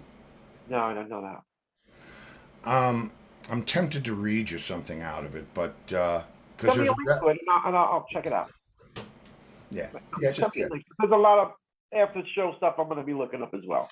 And trust me, you're gonna get the frickin' phone call, dude. I mean, just just because the people don't get to hear us anymore, this continues. Here's a quick comment about where we're at now with COVID, right? So a lot of my musician friends say, hey, you know, what are you doing? What do you think's going to happen? Blah, blah, blah. I say, you know what, guys, I'm sitting back because you know what? I'm not very confident in what the world is going to turn out to be as far as performers and concerts and events like that that we're all used to. Let's just sit back and watch. Because, oh, no, what's happening now? And I'm saying to myself, maybe these guys could be right. I got to play both sides of the coin. Maybe I got to get in right now and beat them to the punch and find out what's going on before I say to them I'm not interested. You know what I'm saying? So I took about only 3 or 4 days of doing that. And when I spoke to 2 or 3 club owners in the area and promoters that do like, you know, outdoor stuff where there's money and stuff, the things that they had to tell me, the budgets that they told me they had to work with, and the route the club owners in this area told me they were going to go. I said, so who the hell do you think you're going to get to play your venue? Who the hell do you think is going to put together or perform like they did 3 years ago in your park, no matter how many people are there, but you can only give them what? And we got to bring our own sound? What are you talking about? Never going to happen. So I took all this stuff and I held it in. Then the guy said to me, oh, man, I booked here and I booked here. I said, well, did you close the deal? Did you write a contract for the PA? And I'm like, no, I didn't do that this time because I know they're under a lot of pressure. I'm like, dude, you're fucking yourself. Watch out. So I'm still on the outside looking in. But I am very, by nature, positive and hopeful that the music scene and the concert halls are going to come back. I want to be there for that. But I'm not going to waste my time now. Well, you're going to invest your time. You'll get the phone call. You're going to invest your time in what's coming, and you don't. Here's the trick: you don't wait for it. You make it. Right. That's right. Do it. You're just funny how you just said that. I said I'm going to take over all the bands in Westchester County. I'm going to book up all the clubs, and I'm going to be the union rep who's going to make these things happen right for you guys. Stop going into those clubs and making deals that aren't worth it for us. You're killing the music business around here. Yeah. I don't want anybody to play anywhere unless I tell them. That's how I felt. Yeah, believe me, I think I have something in my up my sleeve, a little bit more worthy of your gifts. But like I said, we'll talk about that. You know, is that number still a good number for you? The one that I have? Yes. Right. Okay. And does your mom let you get phone calls late at night? My mom don't because I'm usually in bed by 9:30 now. Well, you got It's another. 8:45, You got so- 45 minutes. I used to go to rehearsals at 9:30 at night. They rehearse at 1:30. Yeah, They get no, up at I 6 to believe go to me. work. Come on. Trust me, I know. I spent a week there one night. So, Beautiful life. okay. Are you? Huh? Questions? Yes. Are you ready for the questions? I'm ready for the questions. Shoot. First of all, man, let me tell you, this was a freaking blast for me. It was. And I am so happy to officially, dock the craft. I've been waiting for this all my life. We sat in the back of my car and we listened to the tracks for the Torque album before it was released at that show at Poughkeepsie. And you shared it with me in my car. But it was very short because we had to get back up there, who was going to eat, whatever. But we had a bonding moment there. That's the picture of me and you in the back of my car. Ah, okay. It was short and sweet. They were short and sweet, never 2 hours. They were setups, man. They were setups. What's to They were become? setups. That's we believe. Hey, give me another high five. Again, right at you, brother. Right at you. High five. Okay, so you've done some playing, you've done some traveling, you've been hither and yon. Favorite restaurant on the road? Oh, we're playing in Jersey. Let's go to whatever Wingdings. Favorite. Yeah, it's funny you said that because I'm a big fast food guy. I mean, it never bothers me. I love a nice Italian sit down meal, but you never get that when you're on the road because the rest of the musicians can't afford that anyway. So I'm telling you something. But I'll settle for anything like from KFC to McDonald's to freaking Arby's or a good cold cut deli. That's my prime. I gotta have Boar's Head meats. I've traveled, been in airports. I was like, is there any deli or place? I don't want Subway. I don't want this way. I want Boar's Head meats. I've traveled an hour away from the airport and gone back to the place we were playing just to go to an Italian deli that had Boar's Head meats. So Yeah. that's my thing. There you go. All right. Listen. That's. To tell you those stories, how crazy it was. He's not going to make it back. You're not going to make it back with me. Yes, I am. I have a couple of those stories myself, Yeah. but Okay. Well, that's a good one. I'll take the fast food. I mean, a lot of people say it's White not Castle. about the fancy restaurant. It's about the thrill that you get because you're going to a place White that you Castle love. That's or all. something. White Castle or Jack in the Box. Yeah. Or I not, don't know about or not Jack Jack in the Box, but you know what I'm saying. Okay. Peter So in the box. So, set list comes out. Doesn't matter what band. Set list comes out. Favorite song. I love playing this song live. Favorite song to play live. Now, let's see. What did I write here? You skipped one, but you skipped a song. Oh, did I? No. You skipped a question. Angus gave them to you in the wrong direction. Okay. Favorite song to play live? I love playing my original songs that I created my drum parts with the band Livesay. Everything that was written and recorded with Livesay in 3 albums was all my parts and my writings, my designs. And they give me the biggest thrill and achievement, satisfaction. Definitely. For the crowd, for the audience response, Green Grass and High Tides. Again, Freebird, they go nuts, but Green Grass and High Tides, they go like this. Can't believe you guys like are playing that. I like that look too, instead of this, like this.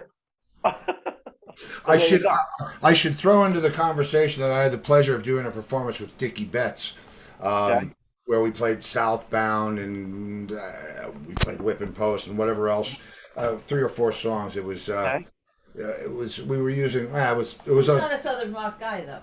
Who's not? Him. No, I know, but I just was just talking. He was talking about the Allman Brothers before. No, I thought well, I'd throw in my Keith Dickie has Betts done thing. Funny thing you just mentioned that because I'm a Dickie Betts fan. When I saw Dickie Betts alone, I was like, now that's what I'm talking about. The band he has, the songs, all the songs that he wrote, and his songs are the more exciting, popular, fun, full-driven songs. We opened up for Dickie Betts, and Andy Aberholt's a friend of mine too. So that's the difference. But playing with the Allman Brothers stuff, and I'd be like, they're too deep in this stuff. The jam band stuff. Mayo loved that stuff, though. Bob Mayo loved that Allman Did he? Brothers I didn't know that. No. Yeah, we did.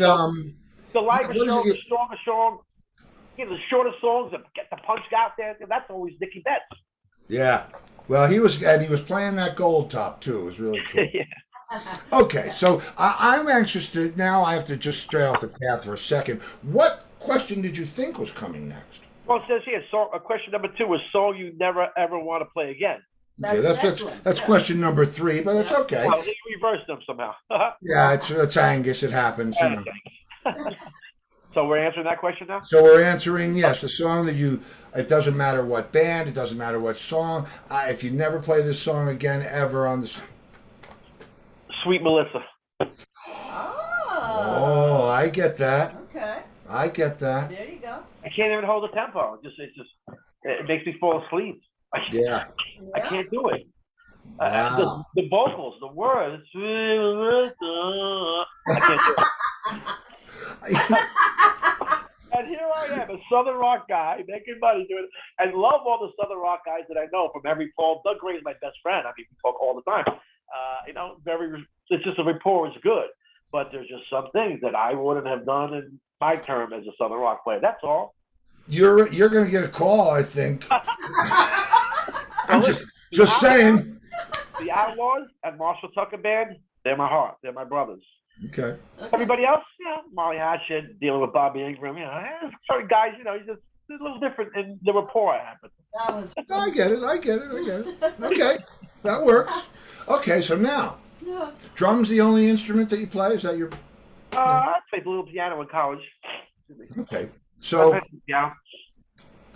But an instrument other than your main instrument that you'd love to wail at. I mean, frickin' shred it. Oh, see, it doesn't say that you would love to wail on. It just says if you could play with any instrument. That's number 5, believe it or not. Any instrument you would like to play besides yours.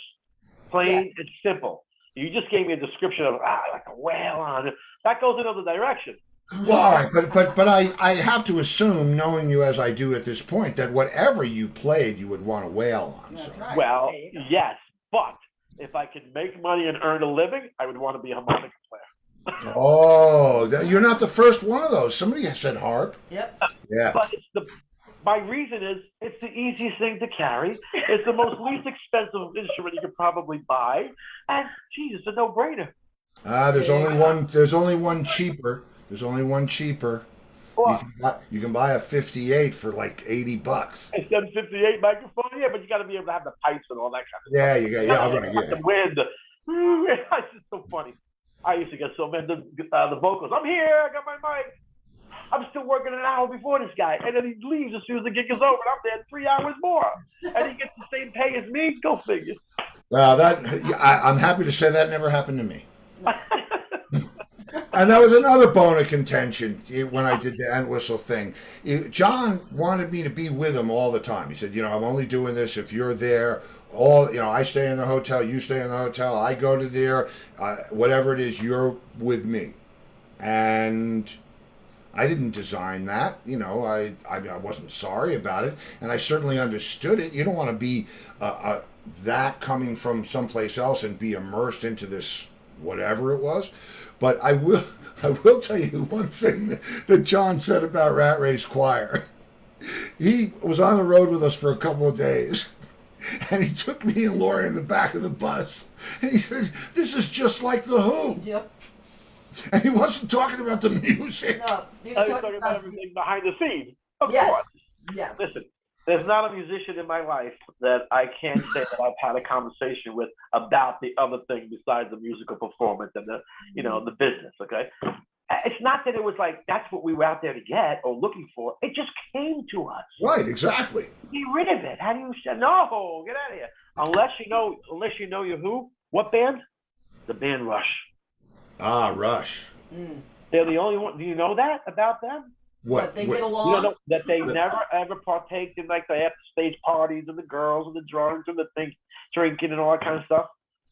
Really? He didn't see the things that you don't know about them that I know. No, listen, John was talking about just talk to anybody in Kiss when they were on the road with Kiss.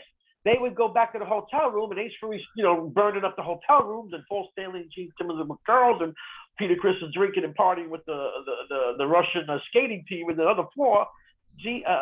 Neil, Alex, and Getty are in their rooms either reading or writing new songs, watching Dragnet. Yeah, no, I know that Neil used to get dropped off 100 miles outside the town with his bike, and he would bike or whatever. That was towards the end, though. But I'm talking the 70s and 80s. Even in the early start of their career, they might have drank, they smoked, they drink wine. I saw them in Master Garden in 2005 or 6, whatever, and I was in their family room, and they, they had the glasses of wine. Was the most important thing is mingling with their families. And like I said, Neil might have been on his bike already going to the next town. Yeah, Yeah. yeah. But as far as the whole other thing we're talking about, didn't happen in their career at all. Well, that isn't what I was talking about either. I was just talking about the bickering and stuff. You know, Okay, I didn't mention that, but everything But behind it's- the scenes. Yes. I get you. yeah, funny stuff. Okay, let's Okay. So let's see. We've got McDonald. Okay. So we did the instrument other than yours. Yeah, no. If you could play one show with anybody, living or dead, or any combination of guys, I'm gonna have to rewrite Angus's frickin' letter here. Angus, I know you're listening to me. Yeah, I'm pretty sure this is the order that it came in, but I'm sure it to is answer too. To answer that question, I was talking to my wife about that. There's a lot of musicians that I really admire and love to be on stage with them, from Steve Vai to David Lee Roth, so to speak. Talents. Other drummers. I'm a big fan of Motley Crue. I love to play some of those Crue songs, But overall, top to bottom would have to be Kiss, just because they, for me, were the big show, the big theatrical show with the makeup and the firebomb and the rising drums and the flying through the air and the fire breathing. All my life, that's what amazed me about a rock and roll show. Not how great the guitarist player was or how much the drum solo was fantastic. It's just the whole overall thing combined with their instrument just excite me. Production, yes. Make me go like this. Don't make me go. Incredible! Look at that guy plays the guitar. I don't want to melt down into some of these stage performers. I want to get risen out of it and jump up and down and be excited. So I would like to do that to the audience, like I do with Freebird. Like I said, when I see Freebird jumping up and down, it's amazing. If I could do that for a whole show and play all the songs with the fire bombs and then the fire breathing and then the drum set in the air, that's a Kiss show. I'd like to play that. There you go. That would be great. That's a good one. That's a good one. Absolutely. Okay, so now I don't know where this part came in, but you must have heard some good drummer jokes in your time. Do you have a favorite? I did. And I couldn't remember, off the back of my head to get it right. I've heard all the ones you talk about the last couple of weeks. I've been following the show. You can find a couple. Okay. It's like 175 on one page. Just Google it. I hope you picked a good one. Well, I picked one I thought maybe I never heard or you might have not known. So I'll tell you this one. How about this? What's the difference between a professional drummer and a large pizza? Oh, a large pizza can feed a family of 3. You got me. How about one more? Let's try this one. This is Please. Popular. Now, this is a popular one. What was the last thing the drummer said to the band? What was the last thing the drummer said to the band? Can we try one of my songs? You probably know all 100. Okay, hang on. Do you know my absolute favorite? Not the sneeze one, but you know my absolute favorite is what happens when you pour beer in the drum machine? It tries to sing. I gotta see if that's on the list. Please, I heard that. I just went off the rails, and I love musician jokes. I mean, we're in an amazing fraternity. You have to be able to laugh at We're yourself. in an amazing fraternity. This is just being able to sit and talk with you about these things is such a pleasure for me because it's not like I'm not going anywhere these days, but even if I was, it's not like I can sit down and have this conversation at, Panera Bread with somebody. It's, and that's why when I met Cliff Williams, who was really my first musician that I met down here, I was like, thank God somebody, first of all, he's English, which is, there's an extra layer of rescue me there, and he's a player in a major band, and it was like, thank God we can talk about production, and it was like, man, and the thing, how that whole AC/DC thing, what's that? Yeah, how that started was, I said, Cliff, anytime you want to play, my guitar player lives in New York, and he's got a room in my house, just let me know, and he says, my singer's up in Sarasota. And it's like, yeah, okay. Yep. And that's how it happened. Yep. And why was Brian Johnson in Sarasota? He lives there. He lives on Bird Key. yeah. Yeah. Funny. Robin Zander lives Yeah, up in Sanders up Safety there. Harbor. Yeah, they all and live. Johnson was actually down on Fort Myers Beach before it got. He's why Cliff lives in Fort Myers. Wow. Wow. When I saw those, I saw three of them. I saw one at the Chance, BB King, two of them. And I was just looking at you and Mark, because I know you guys, I've seen Brian Johnson and Cliff Williams before. And I'm like, wow, my friends are in AC/DC right now. That's chills. And I told Mark 1,000 times over that. I said, Mark, did you realize you just played in AC/DC? A band that is, Rat Race Fire was a great, Hindenburg. AC/DC, Steve Luongo, Brian Johnson, Cliff Williams. Did you just see yourself? I did. I was excited for you guys. And I heard that there was supposed to be things, but, then all of a sudden, Angus said, get your ass back to Australia or something like that. What happened with that? Well, here, Absolutely, you know what? Because I can. This is for the same reason dogs do what they do. It's because I can.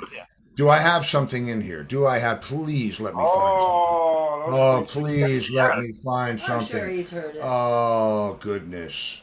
Wait a minute. sure I don't know if he's I seen have it in here. I got Xander stuff, but I don't know if I have the other stuff in here. You know what? You're gonna Yeah, it's talk all right. to There's him. plenty of time. There's Funny in plenty the of background there. I like that. Why don't you put her on the screen?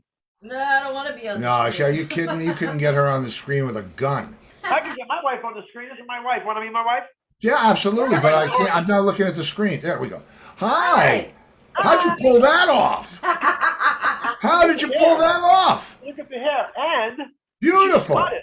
she just cut it. Wow. I just cut my wife's hair yesterday. On my bed. Wow, that's beautiful. Yes. Yeah. Perfectamente buonis. Yeah. Hey, she sings, and she does really good Melissa Etheridge, Blondie and stuff. And I'll tell you that I wanted to take off with that project, and then COVID came. I was like, terrible. Yeah. Well, like I said, Everything for a reason. we're gonna you're gonna get the call. You're gonna get the call, and then you'll see. Good things are worth waiting for. I mean, I can't thank you enough for being here tonight. I knew it was going to be special, bro. I knew it was going to be special. I knew I was going to enjoy this, And wow, I love the energy, man. I really do. We'll make a plan. We got to, Steve, I have so many things that we could connect on, business stories. I mean, talking about the money and the packaging and the contracts, and the writers. I've looked through it in the last couple of years, and I'm like, oh my God. I cleaned out my basement. I probably threw about 5 duffel bags of paperwork and receipts and all the books. the receipts. I have my cover band books from 1987, and I'm like, amazing. I keep everything. Great. Well, good. And you know who does that? Dave has the Rat Race Flyer Archive. I think he has every set list we ever played in however many years. I like that. Okay, so tell me about Friday night. You mentioned like a scrapbook and everything for that Rat Race reunion. I'm right on top of that with you there. You should have had everything. Yeah. This opportunity. Well, okay. Let me add one little extra tidbit into that pot. Yep. It was 2017. December of 2017, if I recall, and we were celebrating the 40th anniversary of Zebra, right? Coming to play with us New Year's Eve back in 77 or whatever it was. Right. My idea was let's do the super tune-up, get the monster ready, and then and announce as we open for Zebra that next year, 2018, we'll be doing our 50th year anniversary and releasing all the material. Please.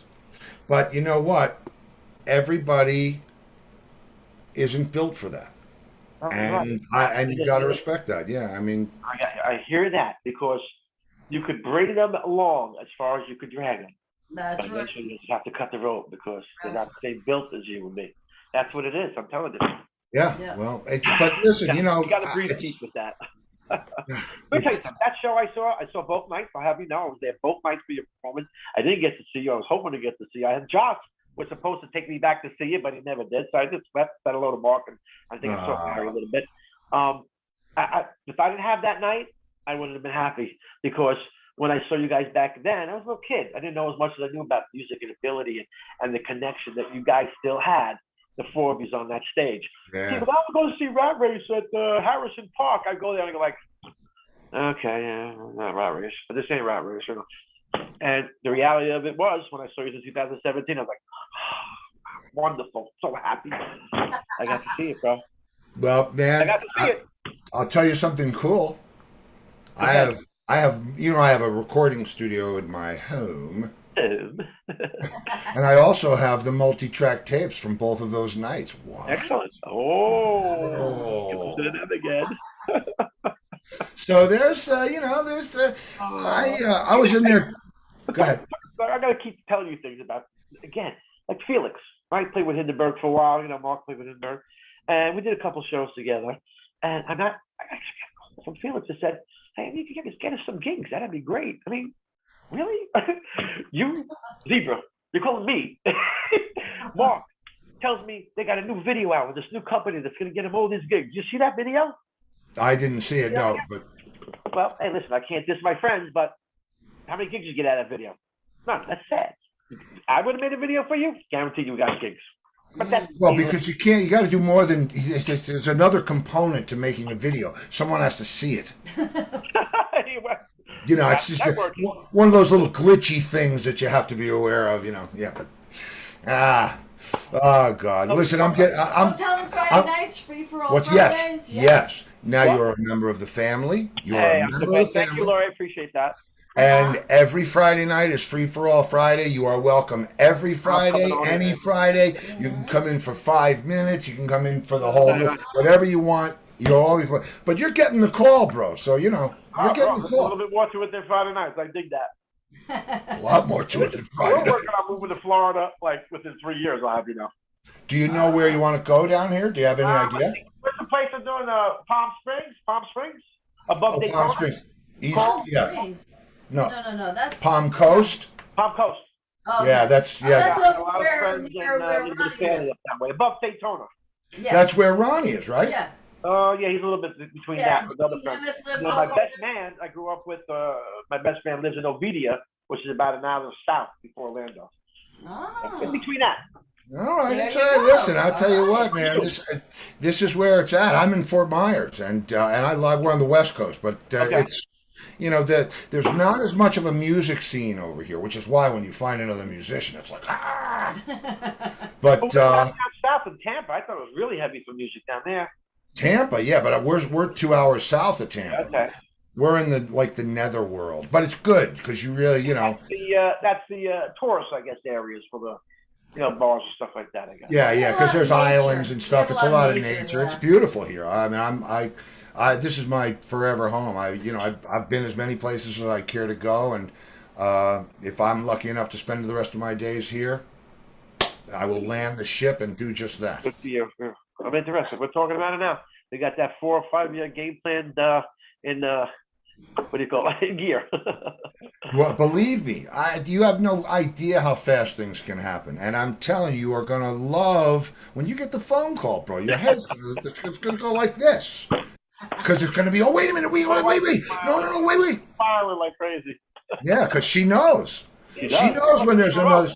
He's going to call you. He's going to call you on that. He is going to call you. Yeah. He sure is going to call you. That's great. Thanks. I appreciate it. Yeah, no, believe me, man. I love the energy. I love the gift. You're a player. I mean, there's God. That's why there are no coincidences. Coincidences are God's way of remaining anonymous. And it's no coincidence that we're here, bro. And I want to thank you for, I mean, over 2 hours. We should go try to set a record, but I know that there's dinner waiting for me. Yes, so, there is dinner. But man, So Keith, pop in tomorrow night. Yeah, pop in tomorrow night. Just pop if you're comfortable. Otherwise, whatever. But brother, I love you. I cannot wait to make some. We got to make some sparks. Absolutely. And, I'm into it, man. I know that it takes and what it takes and who I want to make it with. I tell you, I've always had that opportunity to grab people, but could never get them over the hump, so to speak. You know. Well, when you're the smartest guy in the room, it's time to get in a smarter room, right? I mean, and I'm always looking for guys that know stuff that I don't know, and vice versa. It's about learning, it's about growing, and it's about getting as far as we can on this journey that we're lucky enough to take. Absolutely, So, man. Appreciate uh, it. Get it. on that happy note, my brother, thank you for this. It was like almost like a conjugal visit for me. It was from day one to before Christ, after Christ. You know, Oh, I yeah, got a pair of those. Of course You don't you think I have a pair of those? You gave them to me. Of course Yeah. you do. Man, I tell you, you're making me very proud, and this was one of the most... They're right on the wall, right there, dude. I got a couple of stick racks from all my favorite friend drummers and stuff. They're right there with the rest of them. All right. Yeah, thank you, man. That's I love that. That's why we do what we do, you know. And whatever. I'm going to start drooling on myself. We What? can blame Skip Hempel for this, right? Yes, yes, There we you can go. absolutely blame Skip Well, the give him all wedge. credit. Or your sister who. Yeah, or brought your you to the sister. show. We could blame Oh, her yeah, too. my sister was really the one who brought me to see you first. But I knew of you because people from high school, my sister's friends would come over, and I always took to my sister's friends, the older people, because I know. I had the snake in my room. Let's go see your brother's snake, you know. And they've had conversations about it. No, the boa constrictor. But they've had conversations about the Dan Rat Race and Skip Hempel and stuff. I couldn't wait to see what they were all talking about. And there you go. Well, there Well, you go. we've only just cracked the book open. There's much more to do. Awesome. Thank you. Yeah. All right. All right. Well, Good night, yeah. kid. Good Then night, we'll brother. see you I'll tomorrow. probably talk to you tomorrow. I'll call you. Are you still on musician hours, or you're what? Yeah, work till 4. After 4 is always a good time. And if it's something important, I'm reachable during the day anytime, you know? Okay, I need you. I'll find you, brother. I'll find During you. the day, I did the band business at work. My boss doesn't know how much hours I did, but that's what was easy for me to do. Wow. Well, I'll hit you with a text with my digits Cool, so man. you'll know what it is, and then That's it. we'll commence the ciphering. All right, brother. Hey, Take care, bro. Steve Luongo, I appreciate it. Thanks for having me on the show. I had a great time with the band. All right. Talk to you soon. Thank you. Thank you, brother. Oh, he was a lot of Oh fun. man, amazing. Yeah. Yeah. I feel like I got away with something. And you were his first concert. That man. Who knew that? That's what it's about for me. And you know, and I hope any Rat Race fans out there, I am not ragging anybody. I love what we did. I love what we did, whether we thought about things differently here or there. You know, that's everybody's prerogative. I am not the person to tell you how to, you should pursue your career. And to be honest with you, I'm very happy with where I wound up, and I, still talk to my friends every once in a while, and they're all happy where they are, and that's all you can ever ask for in this life. So, but that was pretty cool. I hope we didn't keep you up too long. That was long overdue. All right, kids, I'm out of here. Tomorrow You're night, in here. Free for All Tomorrow Friday. night, Booker King and the boys, Free for All Friday. Booker, I don't know if you're watching, but I sent the tracks to Tony. God knows they could be back already. All right, you guys, if we don't see you in the future, we'll see you in the pasture. Love you all. Peace. A little peace on the side.